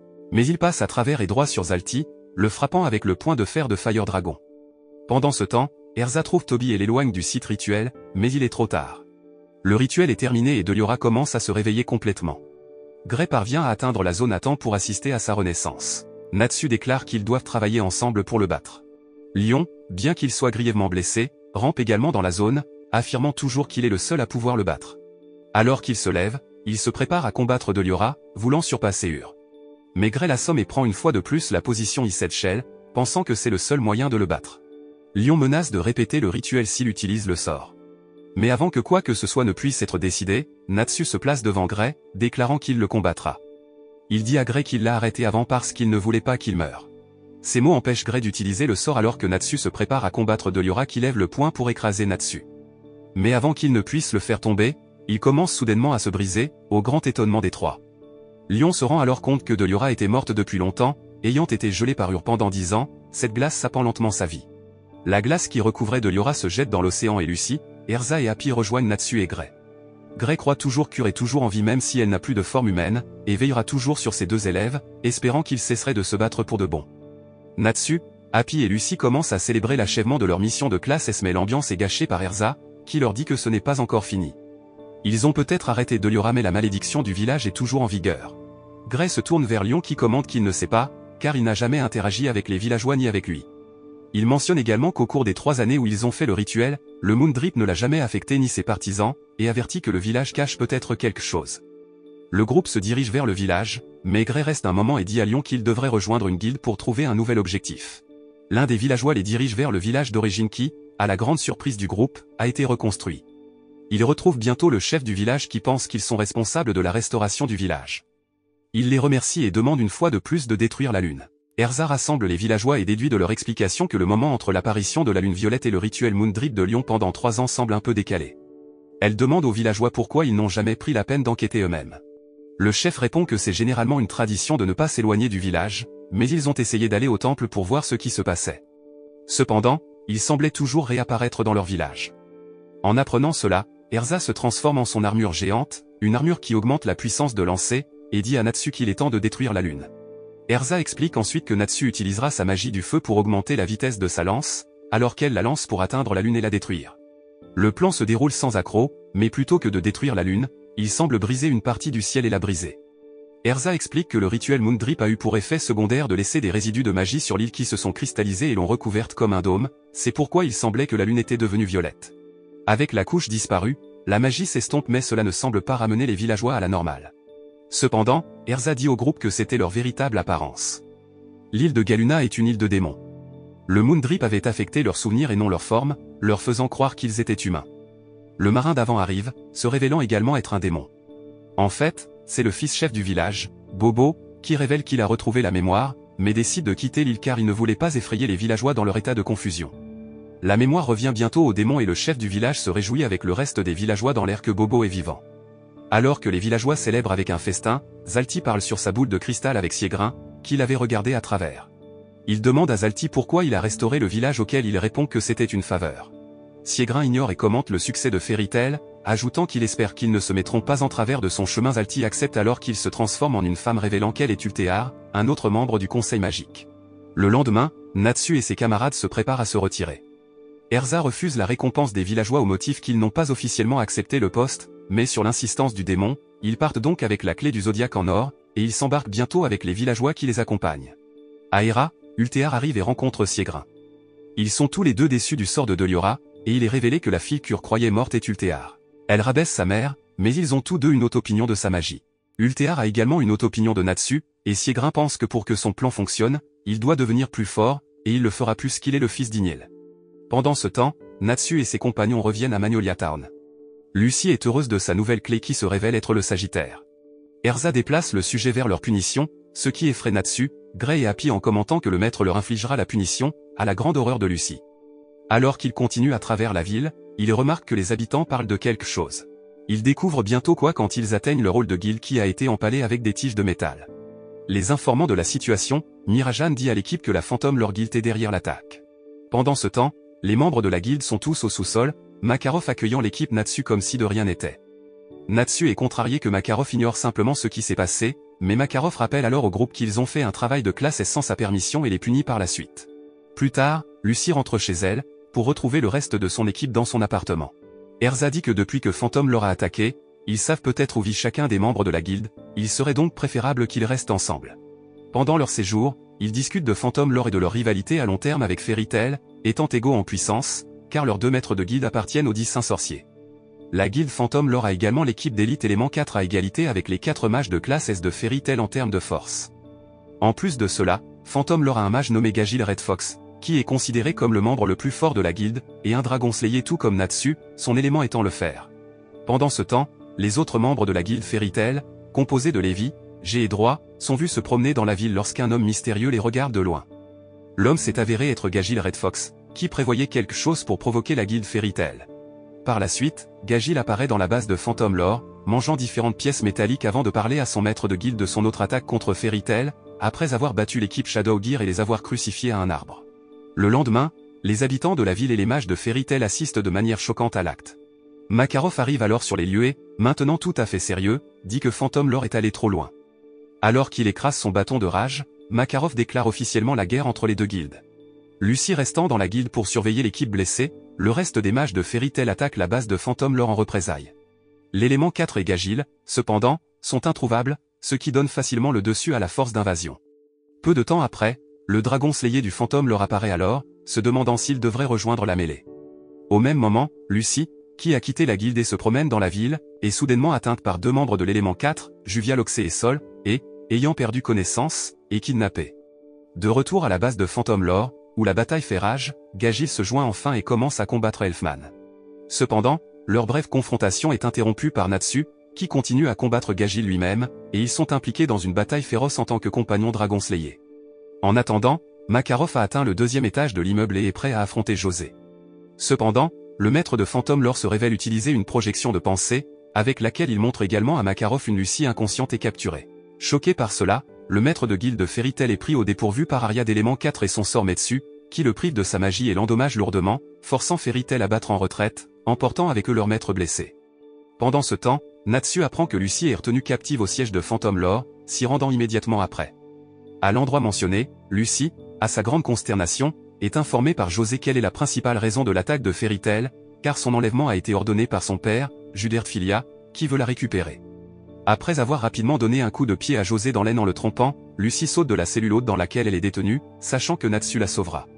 Cela s'avère être vrai lorsque le Fire Dragon Slayer l'attrape avant qu'elle ne touche le sol. Les deux se précipitent alors vers Fairy Tail, avec un José enragé disant qu'il fera payer Lucie.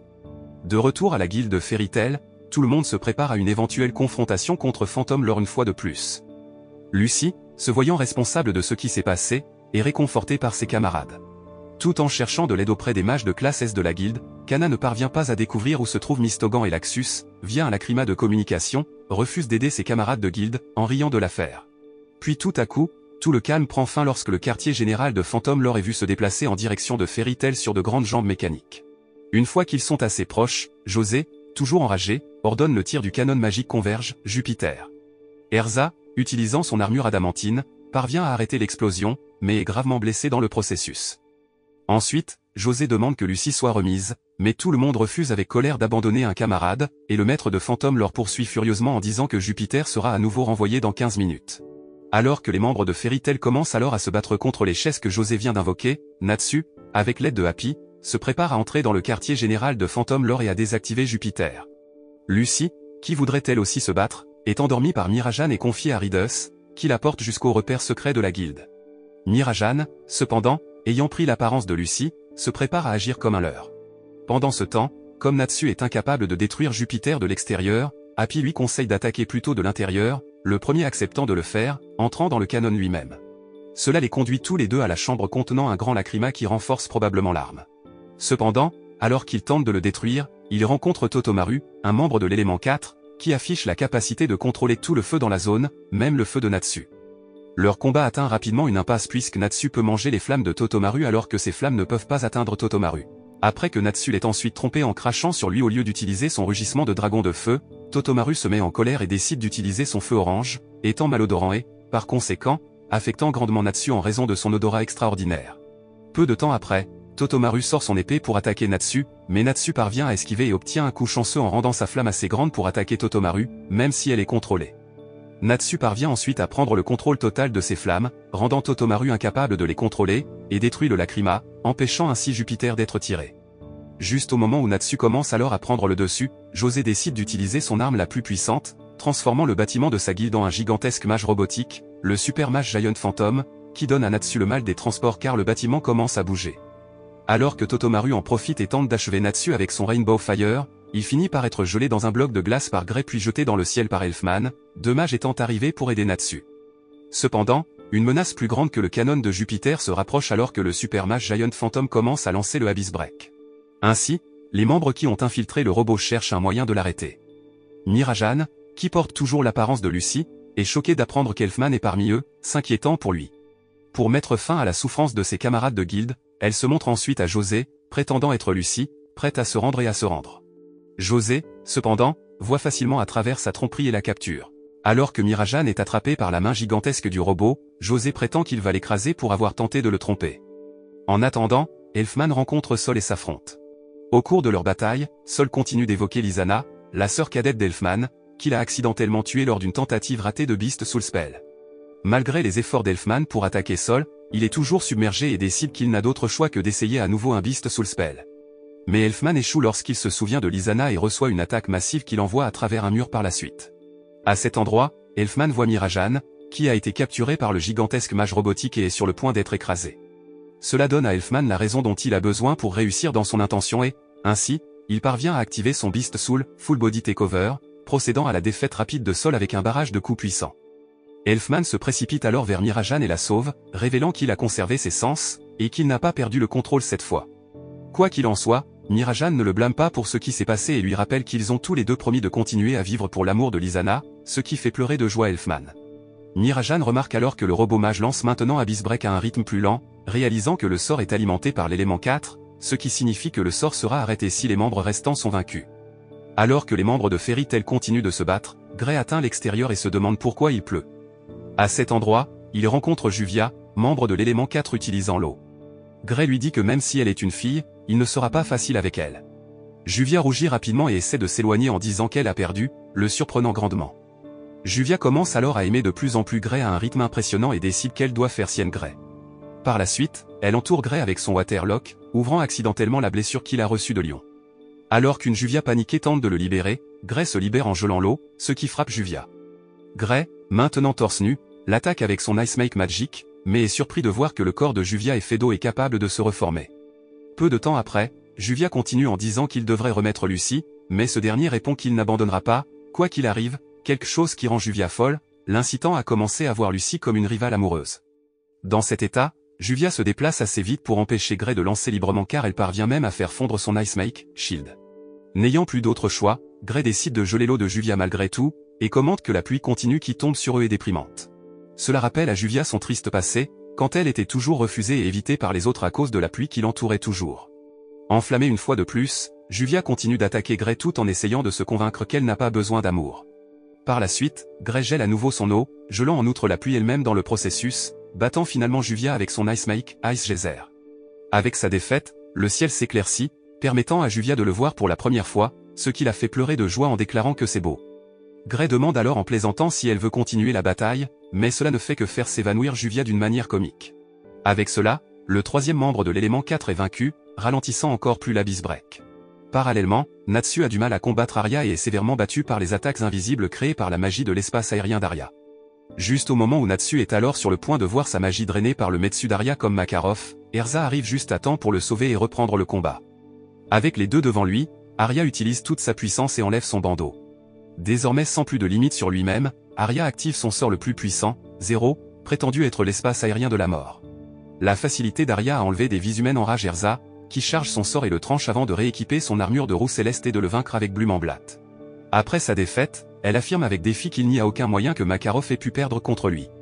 Avec tous les éléments 4 vaincus, Abyss Break est arrêté et le gigantesque robot mage s'effondre, au grand enthousiasme de Fairy Tail. Mais en même temps, Erza tombe au sol d'épuisement, Natsu se précipitant à ses côtés. Pendant ce temps, Locke qui se rend compte que Lucy pourrait être en danger, se précipite alors vers la cachette de Lucy et Ridus. En arrivant là-bas, Locke a été surpris par l'apparition de Gagil et des membres de la guilde fantôme qui avait vaincu Ridus et était sur le point de kidnapper Lucy. Locke essaie d'arrêter Gagil, mais il est facilement vaincu. Après l'incident, Ridus et Locke se sentent coupables de ne pas pouvoir protéger Lucy. De l'autre côté, José, cependant, est furieux du fait que tous les éléments 4 sont vaincus. Alors qu'il demande où se trouve Gagil, l'un de sa guilde apparaît devant lui, portant une Lucy battue, qu'il a emmenée de la cachette de Fairy Tail après avoir vaincu Ridus. Un José heureux annonce alors par le haut-parleur que Phantom Lord a réussi à reprendre Lucy, la forçant à crier de douleur comme preuve avant de déclarer qu'il n'y a plus qu'à les éliminer tous. Il accorde ainsi une énorme augmentation de puissance à ses chaises, qui commencent à submerger les membres épuisés de Fairy Tail.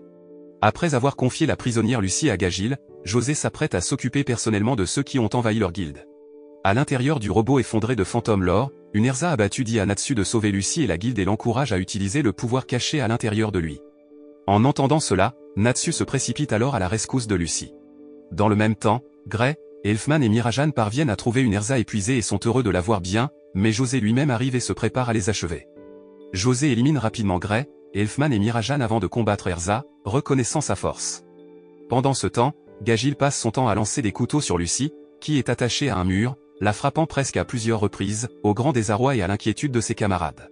Lucy commence alors à faire la leçon à Gagil, déclarant avec défi que si quelque chose devait lui arriver, ses camarades la vengeraient et feraient trembler Phantom Lord de peur. Cela incite Gagil à lui lancer un autre couteau, cette fois-ci pour la frapper. Cependant, Natsu apparaît soudainement, couvert de flammes, brisant le mur, sauvant Lucy et attaquant ensuite Gagil. Deux d'entre eux commencent alors à se battre pendant que Happy libère Lucy de ses contraintes. Gagil prend rapidement le dessus grâce à ses écailles de dragon de fer, qui augmentent considérablement son attaque et sa défense. Après avoir échangé de nombreux coups, le rugissement du dragon de feu de Natsu et le rugissement du dragon de fer de Gagil s'affrontent alors. Natsu est blessé par les morceaux de métal de Gagil, mais, alors que son adversaire se moque de lui, une coupure s'ouvre également sur son front de fer, montrant que Natsu a réussi à le blesser. Les deux sont alors prêts à se battre sérieusement. Alors que la bataille fait rage en dessous, Natsu et Gagil semblent être à égalité, mais Gagil mange une partie du sol en métal pour reconstituer son endurance et sa force avant de commencer à submerger Natsu. Lucy, dans un effort désespéré pour que Natsu consomme du feu, invoque la seule clé qu'elle a après son enlèvement, le Sagittaire, mais on lui dit qu'il ne peut pas produire de feu. Gagil claque alors Natsu contre le mur, le jetant sur le bord de la salle en ruine, où Natsu voit le bâtiment de Fairy Tail s'effondrer. Cela rappelle à Natsu ses premiers jours à Fairy Tail, lorsqu'il a rencontré tous ses compagnons de guilde pour la première fois et a commencé à profiter de son séjour. Maintenant sur ses pieds, Natsu ne fait que continuer à recevoir une raclée brutale de Gagil. Juste au moment où l'Iron Dragon Slayer est sur le point d'achever Natsu, Happy dit que Natsu pourrait vaincre Gagil s'il mangeait du feu pour reconstituer ses forces. Cela fait comprendre au Sagittaire pourquoi Lucy lui a demandé s'il pouvait produire du feu, puis déclare que, même s'il ne peut pas faire de feu lui-même, il peut aider à en générer. Debout derrière ces paroles, le Sagittaire tire une machine avec sa flèche et parvient à faire des flammes pour Natsu. Natsu consomme alors rapidement les flammes pour guérir, remerciant Lucy pour son aide. Gagil charge alors vers lui, mais Natsu, étant maintenant capable de riposter, le submerge. Après l'avoir frappé à plusieurs reprises, il utilise son Fire Dragon S-Fist pour achever Gagil et détruire encore plus le bâtiment de Phantom Lord. Alors que le bâtiment dans lequel il se trouve s'effondre, Lucy et Happy s'échappent grâce à l'utilisation de Happy S-Aira, Natsu déclarant qu'il les atteindra plus tard car il est actuellement trop épuisé pour bouger. À ce moment-là, Erza continue sa bataille avec José, mais est incapable de mettre la main sur lui, se laissant facilement submerger puis capturé par sa magie des ténèbres. José déclare ensuite qu'il a laissé Makarov vivant juste pour le faire mourir dans un désespoir total plus tard, après quoi il continue à dire à Erza la raison de l'attaque contre Fairy Tail et l'enlèvement de Lucy. José dit qu'à l'époque où les guildes étaient créés, Phantom Lore était au sommet et reconnu dans tout le pays, mais ensuite Fairy Tail est apparu et a commencé à se développer, jusqu'à ce que son nom et ses membres soient finalement reconnus comme égaux à eux. Il dit ensuite que le père de Lucy leur a donné un travail pour récupérer sa fille, mais il prévoit que sa famille lui remette toute sa fortune avant de lui rendre Lucy. Erza rit et dit que Lucy est une camarade chère à eux et que son plan ne réussira jamais. Juste au moment où José est sur le point d'écraser Erza, elle est sauvée à temps par l'apparition du Makarov nouvellement ressuscité. Le maître de guilde Fairy Tail se prépare alors à affronter son ancien rival. Pendant ce temps, chez Porlusica, le vieux guérisseur regarde avec colère, disant que Makarov s'est précipité comme un imbécile et peut se faire tuer. Juste à ce moment, elle remarque Mistogan assis tranquillement non loin d'elle, qui lui demande des pommes. Elle se rend alors compte que la raison pour laquelle Makarov a réussi à guérir si rapidement est que le mystérieux mage de classe S a rassemblé son pouvoir magique dispersé. Elle continue à lui faire la leçon pour ne pas avoir rejoint la bataille et aider ses camarades, mais ensuite le vent commence à souffler et disperse de nombreux drapeaux avec l'emblème de fantôme dessus. Porlusica se rend compte que Mistogan a fait plus qu'assez en supprimant à lui seul toutes les subdivisions de fantômes, et, après cela, les deux restent immobiles, discutant de la situation de manière énigmatique. De retour aux ruines de Phantom Lore, Makarov ordonne à tout le monde de s'éloigner car une bataille féroce est sur le point de commencer, ce qui, en fait, fait ensuite trembler le ciel et la terre lorsque les deux saints sorciers s'affrontent. Les deux maîtres de guilde parviennent à blesser l'autre, mais Makarov dit ensuite à José de reculer avant qu'il ne compte jusqu'à 3. Il grandit alors et commence le compte à rebours, générant de la lumière dans ses mains, mais José refuse de s'incliner et insulte son adversaire. Au bout de 3 secondes, Makarov active sa loi des fées, provoquant l'apparition d'une gigantesque aura de lumière sur le bâtiment du Phantom Lore. La lumière éteint toutes les nuances de José sans endommager aucun des membres de Fairy Tail. José est vaincu par l'attaque, ressemblant à l'opposé de lui-même. Juste au moment où Makarov victorieux part alors, Arya se présente derrière lui, espérant priver à nouveau Makarov de sa magie, mais, cette fois, le maître de la guilde Fairy Tail remarque et bat Arya avec un seul coup de poing. Il part ensuite, disant à Arya d'emmener son maître avec lui et de disparaître avant qu'il ne change d'avis sur le fait de ne pas informer le conseil magique. Avec cela, la guerre entre Fairy Tail et Phantom Lore touche enfin à sa fin, tout le monde applaudit et Lucy rejoint ses compagnons de guilde. Ailleurs, entre-temps, Natsu et Gagil ont une dernière conversation et ils parviennent à apprendre que leurs deux dragons ont disparu le même jour et se demandent donc s'il y a un lien. Peu de temps après, cependant, juste au moment où Natsu commence à partir, Gagil jure de se venger, quelque chose dont Natsu ne se soucie pas.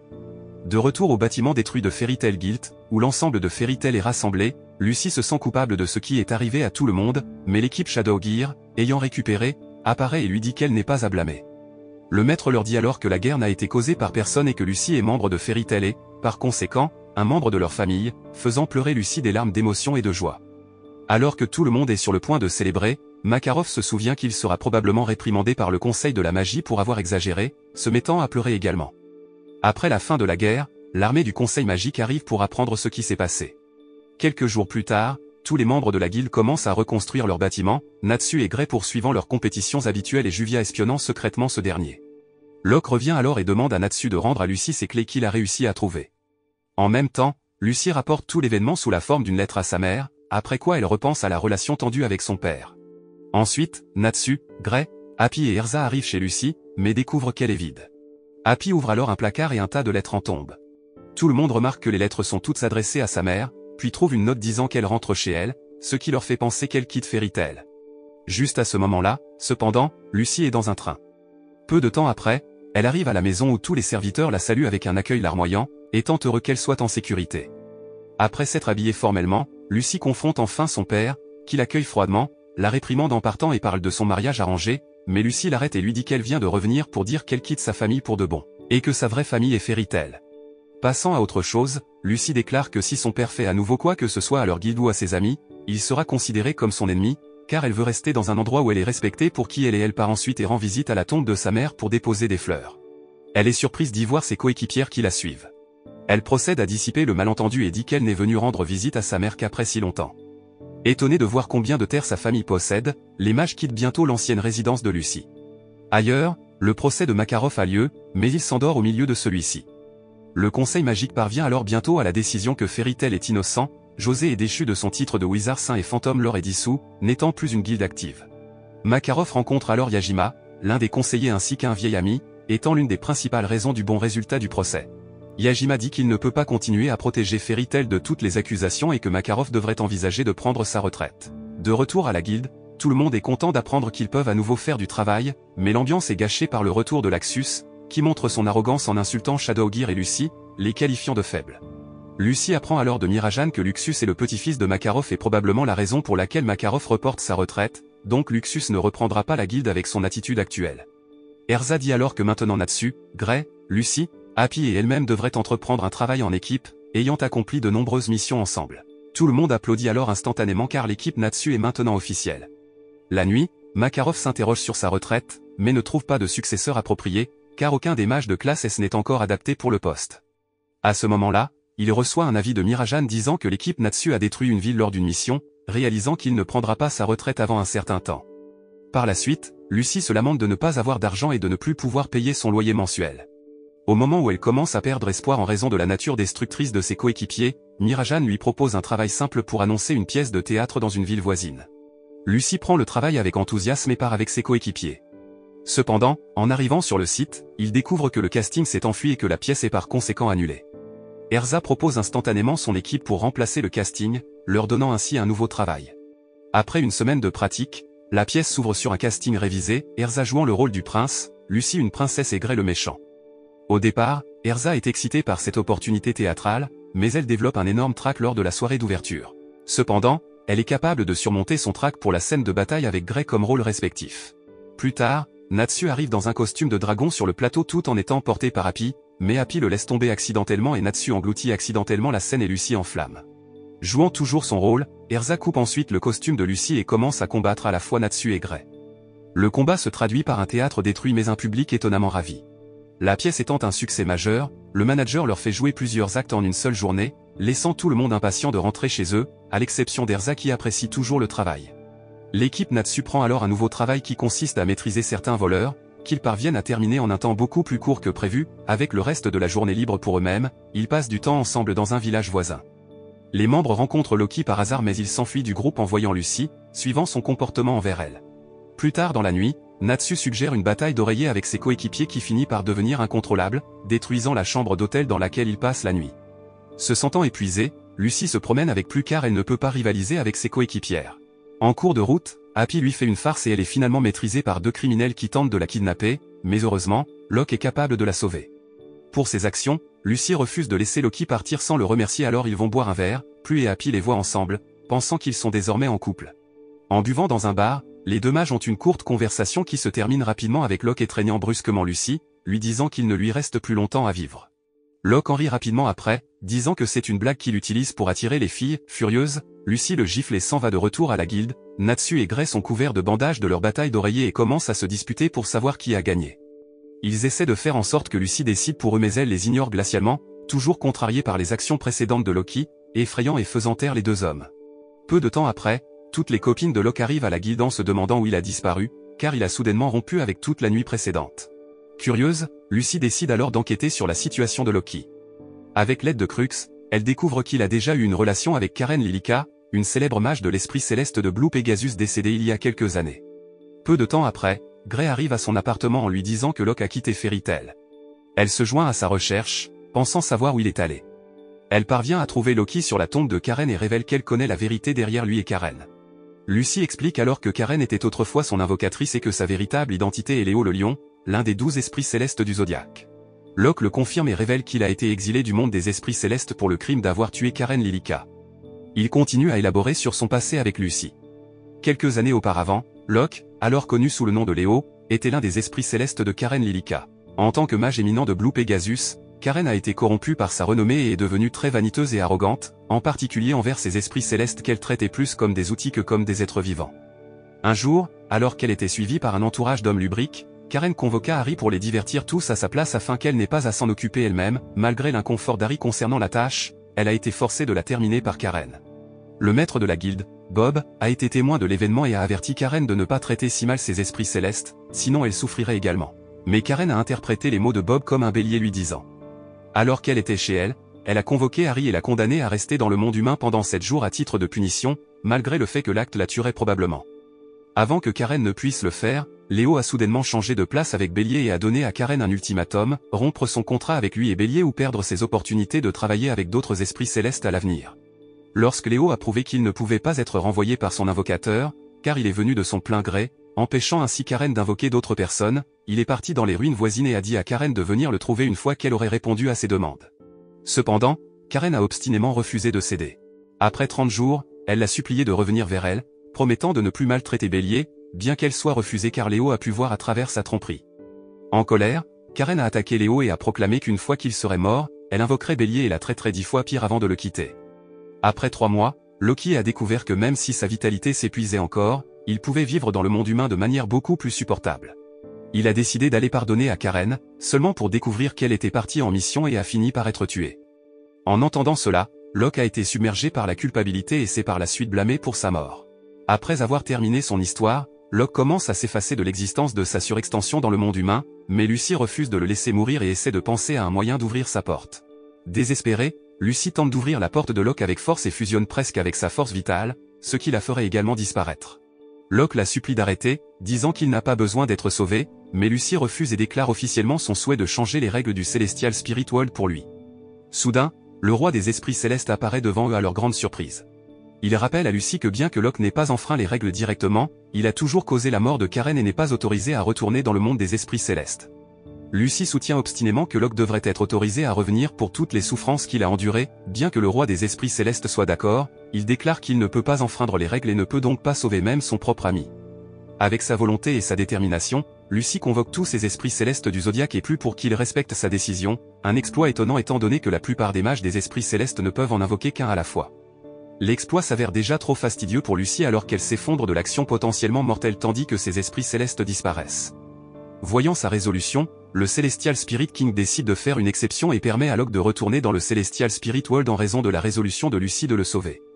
Loki refuse initialement en raison de son péché contre Karen, mais on lui dit de vivre et de se battre pour ses alliés comme un moyen d'expier cela.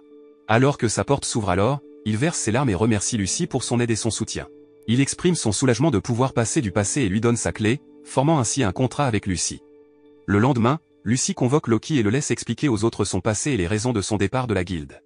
Après avoir terminé son explication, Loki offre à Lucy et à ses amis des billets pour un complexe de luxe où ils se préparent volontiers à partir. Ensuite, Loki donne à l'équipe Natsu des billets pour Akan Resort, alors ils partent en vacances. À leur arrivée, Natsu, Gray, Lucy et Happy décident d'abord de profiter de la plage, tandis qu'Erza se détend dans sa chambre et s'endort. Erza rêve des horreurs de son enfance à la tour du ciel où elle a travaillé comme esclave pour construire le Air-System. Elle se cache dans un coin et pleure alors que la voix de Gelal Fernandez lui murmure que la liberté n'est qu'une illusion. Erza se réveille alors et se regarde dans le miroir. Elle redevient son Creuse Armor en pensant que cela correspond mieux à sa personnalité, avant que Lucy n'entre dans la pièce et lui dise de s'habiller pour aller jouer au casino en bas, où les autres sont déjà présents. Erza change alors ses vêtements en une robe à motif rose et sort. Au casino, Natsu se met en colère lorsqu'il perd une partie de roulette. Alors que Gray joue aux machines à sous, Juvia se révèle et admet qu'elle a décidé de suivre. Natsu recommence à se plaindre, quand soudain, un homme à tête de bloc nommé Wally Buchanan apparaît et lui dit comment s'amuser dans un endroit pour adultes, à la surprise de Natsu et Happy. Wally pointe alors une arme sur la tête de Natsu, tandis que tout le monde dans le casino commence à courir d'horreur. Pendant ce temps, Gray et Juvia discutent de son départ de la Phantom Lore Guild et de son devenir un mage indépendant, ainsi que de son intérêt à rejoindre la Fairy Tail Guild. Juste à ce moment, un autre homme nommé Simon apparaît devant eux, écartant Juvia et exigeant de savoir où se trouve Erza.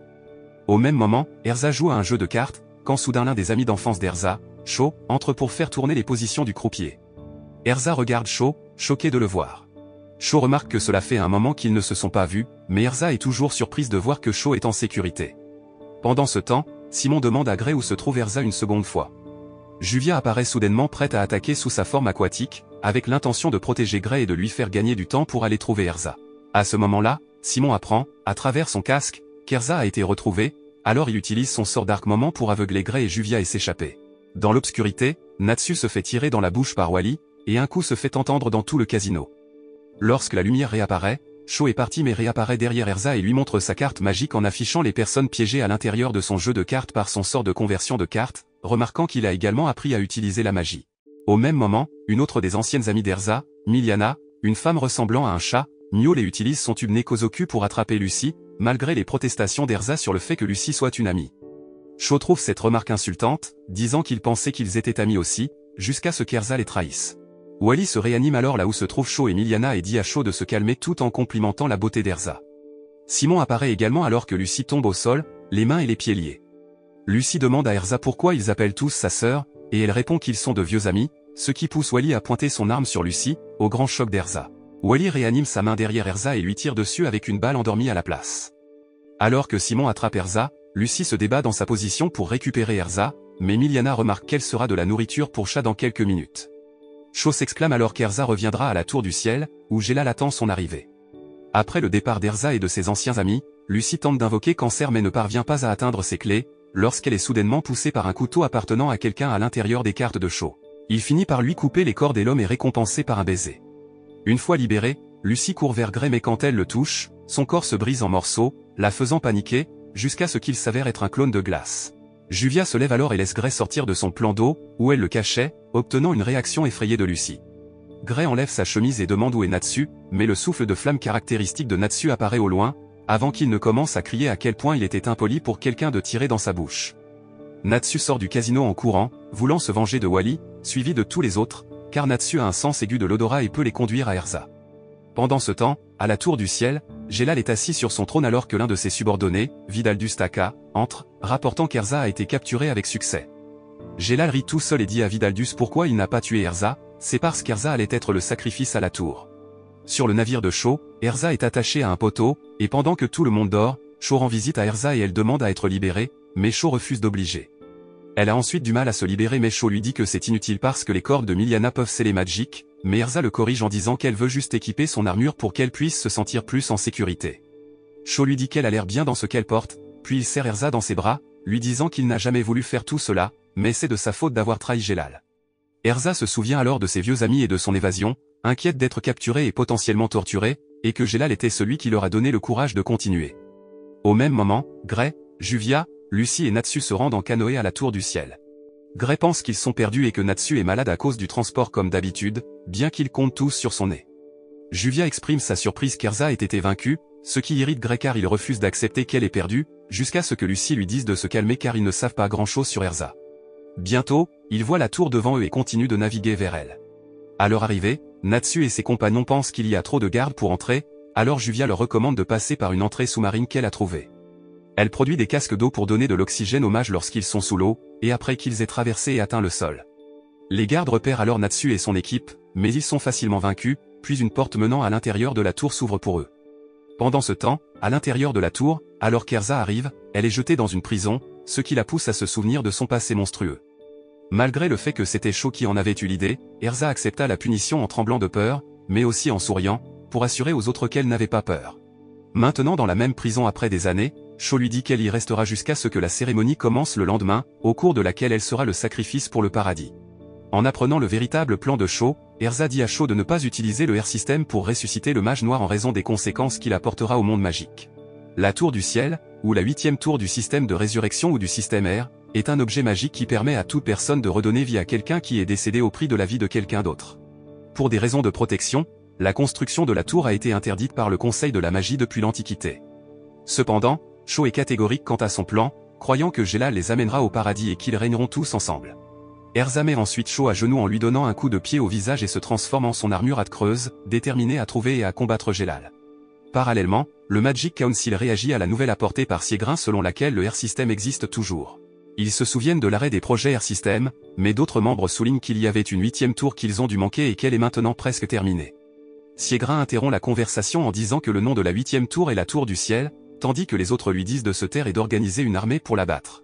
Ils n'ont pas assez d'informations pour le faire, mais ils savent qu'un chef de secte, Gélal, contrôle la tour. Tout le monde se dispute encore sur ce qu'il faut faire, jusqu'à ce que Siegrin dise que la tour est bien trop dangereuse pour la laisser reposer et recommande d'utiliser Ethereum. Presque tous les membres du Conseil magique refusent initialement, affirmant que l'Ethereum est leur arme ultime et qu'il est encore plus puissant que le Air-Système, mais Ultear accepte de l'utiliser, alors Siegrin demande 3 votes supplémentaires pour laisser l'arme chaotique être utilisée. Pendant ce temps, Happy se réveille dans la chambre de Miliana entourée de chats en peluche et d'oreillers pour chats, et il commence à chercher Natsu. Miliana demande à Happy comment il va, et il la choque quand il révèle sa capacité à parler. Simon entre alors pour dire à Miliana et Wally qu'Erza s'est échappée, à la grande surprise de Happy qu'elle soit quelque part à proximité. Simon leur dit qu'elle va probablement chercher Gélal et ils se mettent tous à sa recherche. Dans la salle du trône de la tour, Vidaldus s'inquiète des actions du conseil magique. Vidaldus demande alors à Gélal pourquoi il laisse entrer les ennemis. Gélal prétend juste que tout est un jeu pour lui et qu'ils viennent de passer un niveau. En attendant, Une fois que Natsu et ses compagnons sont entrés dans la pièce, Lucy se change avec les vêtements que Virgo lui a donnés. D'autres ennemis commencent à courir vers le groupe jusqu'à ce qu'Erza se présente et se fraye un chemin à travers eux, demandant où se trouve Gélal. Bien que surprise de voir ses amis au début, elle leur dit ensuite de rentrer et que c'est son problème à régler, mais Natsu refuse, car ils ont même enlevé Happy. Erza décide de dire à ses amis tout ce qu'elle sait sur le Air-System, en se rappelant que lorsque Gélal a été capturé, elle et les autres esclaves ont décidé de se battre pour leur liberté en commençant une rébellion, mais à ce moment-là, Gélal avait complètement changé. Il y a 10 ans, un culte a tenté de construire une tour pour ressusciter le terrible et terrifiant Dark Mage Zeref en utilisant le système Air, également connu sous le nom de Tower of Heaven.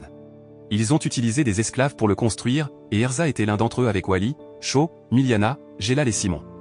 Après une tentative d'évasion, Erza a été emmenée dans les cachots et a été torturée avec une telle sévérité qu'elle a perdu son œil droit. Son ami Gélal est arrivé pour la sauver et lui a dit qu'il devait se battre pour survivre, mais a ensuite été attrapé par un autre garde et a été battu, tandis qu'Erza a été renvoyée dans sa prison. Après cela, Gélal a été possédé par ce qu'il croyait être le mage noir Zeref, ce qui a considérablement modifié son ancienne personnalité aimable en une personnalité plus violente, le rendant presque complètement fou. Ne pouvant plus supporter les abus, Erza a attaqué les gardes et a commencé une révolution qui, à ses débuts, semblait réussir. La présence soudaine de mages, cependant, a commencé à freiner les chances de victoire des esclavagistes, et tout semblait perdu au moment où une explosion magique est venue vers Erza, jusqu'à ce que Rob, un autre esclave qui a été forcé de travailler sur le Air-System et a fait tel tatouage sur son dos, interféré, sauvant Erza, mais sacrifiant sa vie en le faisant. Voir Rob, qu'il avait nourri à la manière d'un grand-père, réduit en poussière dans le but de lui sauver la vie semblait déverrouiller quelque chose à l'intérieur d'Erza, et elle a réveillé sa magie. Dans une fureur vengeresse, elle a manipulé toutes sortes d'armes et d'outils comme des pioches et des pelles à proximité et a envoyé un barrage d'acier sur ses captifs. Dans ce moment de rage, elle a mis fin à la révolution, battant tous ses ennemis. Pendant que les autres montaient sur le bateau pour rentrer chez eux, Erza retourna dans les donjons pour chercher Gélal. Déjà possédé par Zeref, Gélal a attaqué Erza, lui disant qu'il allait compléter le Air-System pour ressusciter le corps de Zeref afin de retrouver sa véritable liberté. Gélal a facilement achevé les gardes qui le torturaient, malgré les tentatives d'Erza de l'arrêter, et a même attaqué Erza elle-même avec Darkness Magic. Erza se souvient que Gélal lui avait dit de ne parler à personne de la tour où il tuerait tout le monde, et elle s'est ensuite réveillée sur une autre île, pleurant sur les événements dont elle venait d'être témoin. De retour dans le présent, Erza essuie ses larmes devant ses amis et prétend que ce sera elle qui affrontera Gélal. Erza parle alors à ses amis de Zeref et de la façon dont le Air-System est utilisé pour le ressusciter. Elle explique qu'il était le mage noir le plus cruel et le plus puissant de l'histoire, et aussi le créateur de Lullaby, et probablement de Liora. Soudain, Shaw apparaît, après avoir entendu tout ce qu'Erza a dit, furieux que Gélal le manipule lui et ses amis, puisqu'il leur a dit à tous qu'Erza avait posé des bombes dans leur navire et que si Gélal ne l'avait pas remarqué, tout le monde serait mort. Gélal a ensuite obligé tout le monde à se remettre au travail sur la tour, affirmant que c'était un signe que la tour devait continuer à être construite. Erza assure à Shaw qu'elle ne ferait jamais ça, le déroutant. Simon s'approche alors du groupe, révélant qu'il savait que Gélal mentait depuis le début et qu'il avait toujours fait confiance à Erza, qui réconforte ensuite Shaw en disant qu'elle était trop faible dans le passé mais qu'elle est plus forte maintenant. Ensuite, ils décident tous de travailler ensemble et d'arrêter Gélal. Après être finalement arrivés dans la chambre de Miliana, Natsu essaie une tête de costume sur le thème du chamet se retrouve bientôt coincé. Lorsque Wally tente à nouveau de lui tendre une embuscade, Natsu est sauvé par Miliana, qui croit qu'il est un vrai chat et ne veut pas que Wally lui fasse du mal. Natsu est presque tué à nouveau lorsque Wally pointe une arme sur sa tête, mais Miliana l'arrête une fois de plus. Wally convainc Miliana qu'il n'est pas, en fait, un chat, et les deux attaquent en tandem, mais Natsu est sauvé par Happy cette fois. Natsu finit par vaincre les deux mages en utilisant un mouvement surnommé par lui pour invoquer la pitié de Miliana et la faire libérer de ses liens, permettant à sa magie de lui revenir et de les battre avec une seule attaque en utilisant l'attaque de l'aile de son dragon de feu. Gélal dit alors à Vidaldus que Simon et Shaw les ont trahis, mais que cela ne le dérange pas puisque cela fait également partie du jeu. Vidaldus dit juste à Gélal de se dépêcher avec la cérémonie, mais il donne au premier le travail de se battre pour lui à la place, avec Vidaldus réveillant sa vraie forme, et ses alliés, Fukuro et Ikaruga apparaissant à ses côtés. Gélal annonce alors que c'est à leur tour de bouger. Ensuite, Gélal utilise Magic pour envoyer un message audio à tout le monde dans la tour, leur disant qu'il est temps de commencer le jeu Paradise. Les règles sont d'essayer de l'empêcher d'utiliser Erza pour ressusciter Zeref et qu'ils doivent dépasser Vidaldus, Fukuro et Ikaruga pour l'atteindre. Il fait ensuite savoir à tout le monde que l'Etherion les frappera également bientôt et détruira la tour afin qu'ils aient un temps inconnu et qu'ils pourraient tous mourir. Un Shaw en colère prétend qu'il protégera Erza et vaincra Gélal, alors il utilise sa magie pour piéger Erza dans l'une de ses cartes et s'enfuit, suivi de Simon. Après avoir entendu cela, Natsu et Happy sont ravis de faire partie du jeu, mais décident plutôt qu'il serait plus facile de tricher. Ils volent droit vers le haut, mais sont bientôt arrêtés par Fukuro, qui les fait tomber au sol. Lorsqu'ils atterrissent, ils finissent par être avec Simon qui leur dit de fuir Fukuro. Simon utilise sa magie des ténèbres pour les aider à s'échapper, mais comme Fukuro est un hibou, il parvient à voir Simon dans l'obscurité et à le battre. Simon, vaincu, dit à Natsu que Fukuro est membre de Trinity Raven, une équipe qui appartient à DSS et le Caucus, une guilde qui s'occupe des travaux d'assassinat, ce qui enrage Natsu, qui se prépare maintenant à combattre l'autre mage. Ailleurs, Juvia et Lucy errent dans la tour à la recherche de Natsu, mais bientôt elles sont attaquées par l'un des membres de Trinity Raven, Vidaldus, qui semble être obsédé par la musique rock.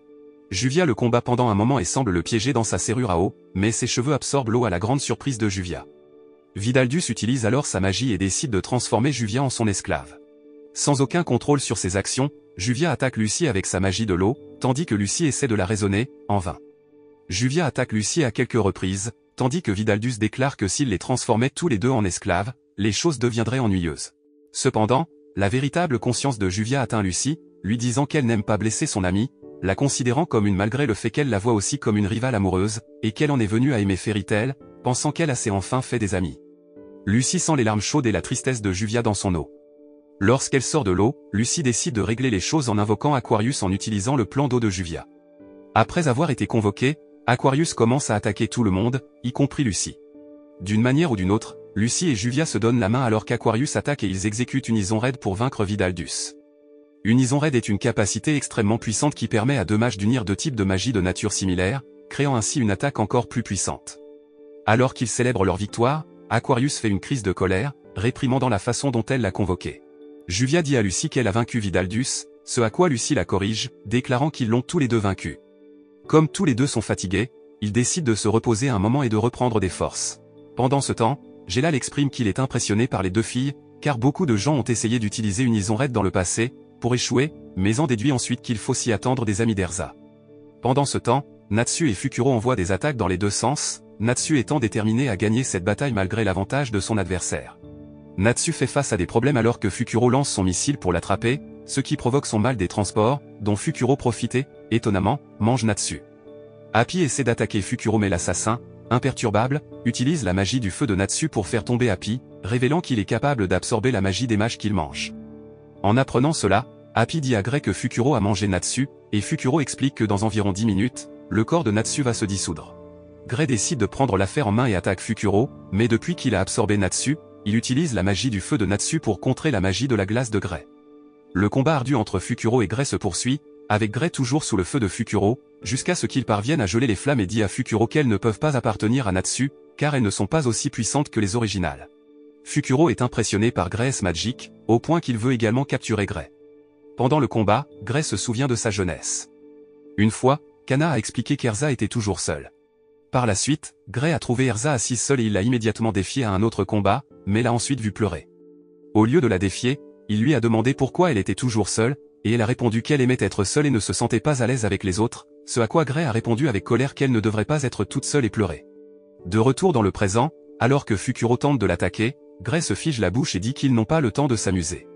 Avec tous ces souvenirs qui alimentent Gray, il termine Fukuro avec sa puissante magie de glace.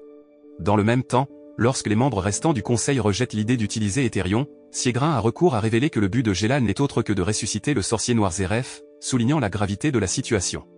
Le conseil est choqué par la révélation et demande à Siegrin de leur dire tout ce qu'il sait. Par la suite, le conseil vote à nouveau, avec 8 en faveur et 1 contre la proposition de Siegrin, ce qui fait que l'Ethereum est maintenant approuvé.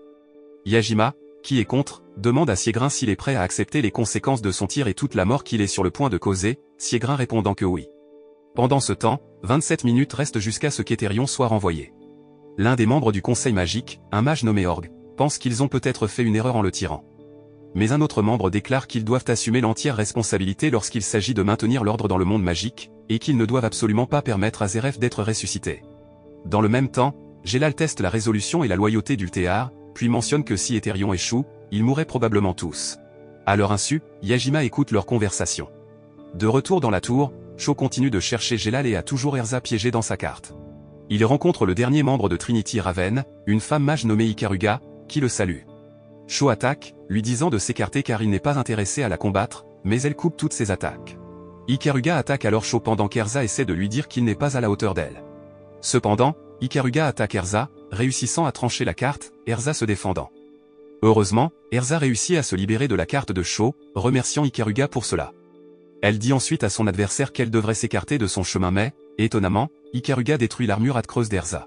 Sho remarque qu'Erza veut maintenant sérieusement combattre Ikaruga, peu de temps avant qu'elle ne se transforme en armure de la roue du ciel. Cependant, Ikaruga détruit également cette armure. L'adversaire d'Erza l'attaque à nouveau, en utilisant une attaque de flamme. Erza se rééquipe alors rapidement dans l'armure flamme en presse pour se défendre. Néanmoins, cette armure est également rapidement détruite. Ikaruga loue la capacité d'Erza à utiliser Rekeep si rapidement, et elle suggère qu'Erza utilise son armure la plus solide, et elle oblige, décidant d'utiliser l'armure du purgatoire. Avant qu'Erza ne parvienne à faire quoi que ce soit dans cette armure, Ikaruga la détruit en un instant, disant à Erza que peu importe l'armure qu'elle porte, elle n'aura aucune chance contre sa lame. Erza se lève une fois de plus et se rééquipe en une longue bande de tissu sinueux enroulée étroitement autour du ventre jusqu'à la poitrine, avec un long hakama à fond flammé. Ikaruga et Sho pensent tous deux que ce n'est pas une armure particulièrement solide, mais Erza répond qu'elle est faible, et c'est pourquoi elle porte son armure tout le temps, mais elle n'en a plus besoin, car maintenant qu'elle a rencontré Fairy Tail, l'armure éloigne la chaleur de ses jambes. Elle déclare alors qu'elle vaincra son adversaire. Se préparant pour une dernière attaque, Ikaruga et Erza lancent une dernière attaque avec leurs épées s'affrontant pour la dernière fois, et bien qu'il semble qu'Erza ait perdu au début, Ikaruga est en fait celui qui tombe. Avant qu'Ikaruga ne perde connaissance, elle dit à Erza qu'elle et Gelal perdraient car il restait 15 minutes avant le tir de l'Éthérion. Erza ordonne à Sho de trouver Simon et d'emmener ses amis de Fairy Tail hors de la tour et qu'elle va régler les choses entre elle et Gelal. Pendant ce temps, Natsu se réveille enfin et ne se souvient pas de ce qui lui est arrivé à part avoir été attrapé par le missile, ce qui l'a rendu malade. Simon lui crie dessus pour cela, lui disant que Fukuro l'a mangé et que Gray l'a sauvé mais que Gray a subi beaucoup de dégâts, alors il a dit à Happy de l'emmener à l'extérieur de la tour. Simon dit également à Natsu qu'il a reçu un message de Wally et Miliana selon lequel ils ont trouvé Lucie et Juvia effondrées, et qu'elles ont également été emmenées à l'extérieur de la tour. Il ajoute qu'Erza et Gelal sont destinés à se battre, mais Gelal est tout simplement plus puissant, alors Simon supplie Natsu de sauver Erza, ce qu'il refuse facilement de faire. Natsu dit à Simon qu'il ne devrait pas sous-estimer Erza, mais il répond qu'Erza ne se résoudra pas à tuer Gelal et qu'il est assez intelligent pour en profiter. Simon dit à Natsu qu'Éthérion est sur le point de tirer et si cela se produit, chaque personne dans la tour mourra dans 10 minutes. Simon spécule qu'Erza pourrait profiter d'Éthérion pour mourir et faire tomber Gelal avec elle. Avec l'idée du plan suicidaire de son ami, Natsu devient furieux et demande à Simon où est maintenant Erza. Au même moment, Erza arrive enfin au sommet de la tour où se trouve Gelal. Elle décide de retarder suffisamment Gelal jusqu'à ce qu'Éthérion se déclenche, mais Gelal lui dit qu'elle va mourir, car devenir le sacrifice de Zeref est son destin. Gelal et Erza commencent leur combat avec Erza dans l'espoir de garder Gelal occupé jusqu'à ce qu'Éthérion soit renvoyé. Gelal utilise sa magie des ténèbres contre Erza, la frappant, mais elle parvient à s'en sortir une fois de plus, coupant Gelal dans le processus, qui est surpris de voir son adversaire le clouer au sol. Erza continue de se demander ce que cherche Gelal et spécule que quelque chose d'aussi gros que le Air-System aurait probablement besoin de tonnes de puissance magique pour être activé, mais Gelal lui rappelle froidement que dans quelques minutes, Éthérion sera renvoyé. Erza se met en colère et se demande s'il a l'intention de mourir, mais Gelal essaie de la faire abandonner en disant que son corps a été possédé par Zeref et qu'il n'est rien de plus qu'une poupée faisant ce qu'il veut. De retour à Hera, Éthérion finit de charger et tous les membres du Magic Council prient.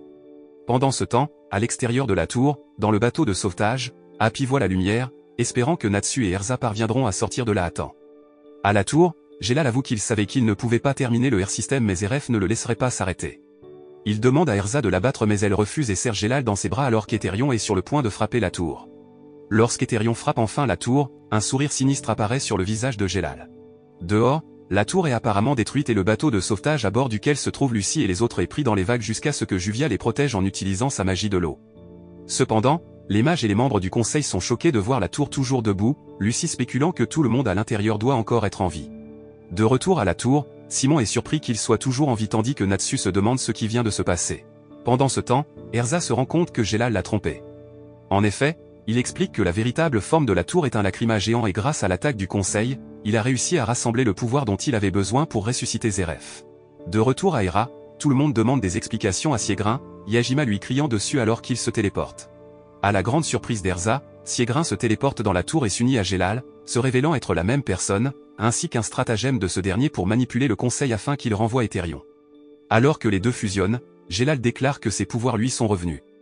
À Hera, tout le monde veut savoir ce qui s'est passé, et le quartier général commence à s'effondrer, Yajima voyant Ultear utiliser sa magie pour détruire le conseil, affirmant que le rêve de Gelal s'est enfin réalisé.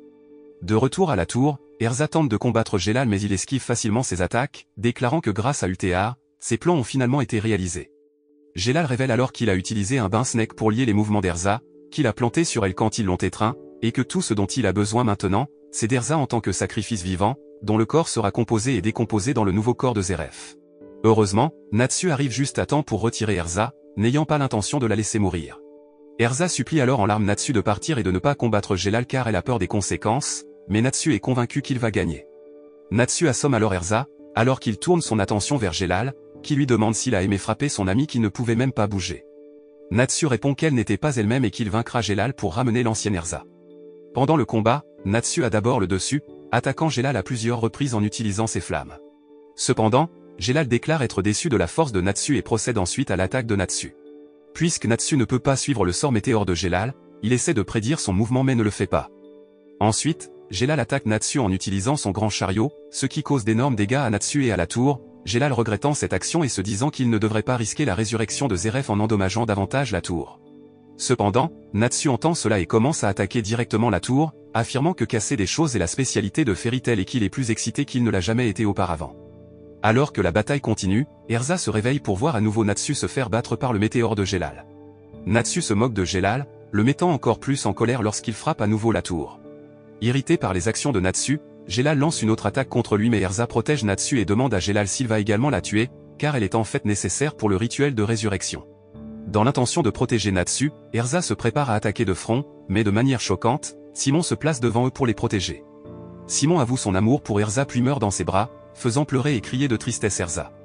Enragé avec Gelal riant du sacrifice de Simon, Natsu le frappe au visage par rage, puis commence à manger le géant Lacrima, réussissant à l'absorber et atteignant le niveau Dragon Force de son Dragon Slayer Magic pour la première fois. Après une bataille acharnée entre un Natsu enragé qui a atteint Dragon Force et Gelal. Gelal crie qu'il ne peut pas être vaincu et qu'il doit apporter la liberté car Zeref l'a choisi et il allait construire le royaume de la liberté. Cependant, avant que Gelal ne puisse lancer l'attaque, il ressent la réplique d'un coup qu'Erza lui a donné lors de leur combat précédent et sa magie échoue. Natsu voit une ouverture, disant à Gelal qu'il n'atteindra jamais la liberté en enlevant la liberté des autres et qu'il n'y a pas de liberté pour quelqu'un qui est possédé par un fantôme et qu'il devrait d'abord se libérer. Natsu charge sur la poitrine de Gelal, le frappe aussi fort qu'il le peut, puis le termine avec un énorme smash au sol, ce qui conduit à la défaite de Gelal, impressionnant même Erza par sa force. Par la suite, Natsu s'évanouit d'épuisement, mais Erza l'embrasse rapidement pour l'empêcher de tomber. À ce moment, la tour commence à devenir incontrôlable, et Erza prend Natsu inconscient et court, espérant trouver une sortie bientôt. Cependant, elle se rend compte alors que la tour a un fort pouvoir magique et qu'elle ne sera pas stable longtemps, spéculant également qu'elle créera bientôt une explosion massive capable de tuer même les personnes à l'extérieur. Erza annonce qu'elle ne va pas abandonner et c'est maintenant à son tour de protéger Natsu, réalisant qu'elle doit être sacrifiée afin de contrôler la tour pour l'empêcher d'exploser. Elle met son bras dans le lacrima liquéfié qui fonctionne toujours, seulement pour que Natsu se réveille et voit la moitié du corps d'Erza dans le lacrima. Natsu supplie Erza d'arrêter ce qu'elle fait, mais elle dit que c'est le seul moyen de tous les sauver et qu'elle n'a aucun regret tant qu'elle parvient à tous les sauver. Au même moment, Lucy, Gray et d'autres remarquent que la tour n'explose pas mais verse de la puissance magique directement dans le ciel. Erza se souvient du moment où Makarov l'emmenait à Polusica afin de réparer son œil endommagé. Après avoir ajouté un nouvel œil artificiel à la place de celui perdu d'Erza, Polusica a exhorté Erza à quitter sa maison, jusqu'à ce qu'elle voie Erza pleurer d'un seul œil, ce qu'elle a dit qu'elle réparerait. Cependant, Erza lui a dit que tout allait bien et qu'elle avait déjà versé la moitié de ses larmes de toute façon. Sortie de nulle part, Erza se réveille enfin dans une robe blanche. Se demandant où elle voit une scène de ses funérailles, avec tous les membres de Fairy Tail qui y assistent. Makarov prononce un discours disant qu'elle était comme une fille pour lui et lors des funérailles, les membres du conseil apparaissent également et attribuent à Erza une place en tant que membre des 10 saints sorciers. Les funérailles sont bientôt coupées par un Natsu en colère qui dit qu'il n'y a pas de cette façon qu'Erza soit morte, refusant d'accepter les faits, donnant des coups de pied aux fleurs sur sa pierre tombale avec tout le monde à Fairy Tail le clouant au sol. Voir la tristesse de Gray, Lucy et Happy face à sa perte et surtout la colère et le déni de Natsu affectent Erza et la fait pleurer, disant qu'elle n'a pas sacrifié sa vie pour leur donner un avenir triste et que ce n'est pas l'avenir qu'elle voulait voir. Elle ferme les yeux alors qu'elle s'efface lentement de la vision à la réalité. Soudain, Erza se réveille et ne sait pas où elle est. Elle voit Lucy, Gray et les autres courir vers elle soulagés qu'elle aille bien, et elle se rend compte alors qu'elle est vivante et remarque que Natsu la porte, qui d'une manière ou d'une autre non seulement l'a trouvée mais a également réussi à la sortir du vortex vivant. Natsu dit alors à Erza qu'ils sont les mêmes et qu'elle ne devrait plus jamais faire quelque chose comme ça. Touchée par ces paroles, Erza promet de ne plus risquer sa vie alors qu'elle l'embrasse et lui adresse un sincère merci. De retour à l'hôtel, Natsu dort depuis 3 jours d'affilée. Wally, Miliana et Cho s'excusent auprès d'Erza, et elle leur dit que puisqu'ils n'ont pas d'endroit où aller, ils peuvent rejoindre Fairy Tail. Alors qu'elle les emmène pour les présenter à ses coéquipières, elle entend la voix de Gela lui dire qu'elle est devenue vraiment forte. Elle sursaute et se retourne et ne voit personne, déduisant qu'elle n'a finalement rien entendu. Le lendemain, Lucy est dans sa chambre, tandis qu'Erza entre dans la pièce et demande à Lucy où sont Cho et les autres. Quand Lucy semble ne pas savoir non plus, Erza lui dit de dire à Natsu et Gray de préparer des feux d'artifice. Alors que Sho, Wally et Miliana décident de partir à la découverte du monde extérieur, Erza prépare pour eux la cérémonie d'adieu de Fairy Tail. Elle leur fait ses adieux et leur promet qu'ils se reverront alors que Natsu, Gray et Lucy lanceront de magnifiques feux d'artifice pour eux. Les amis d'Erza se lancent enfin dans leur propre voyage, libres de vivre leur propre vie. C'est la fin de la première partie de l'anime.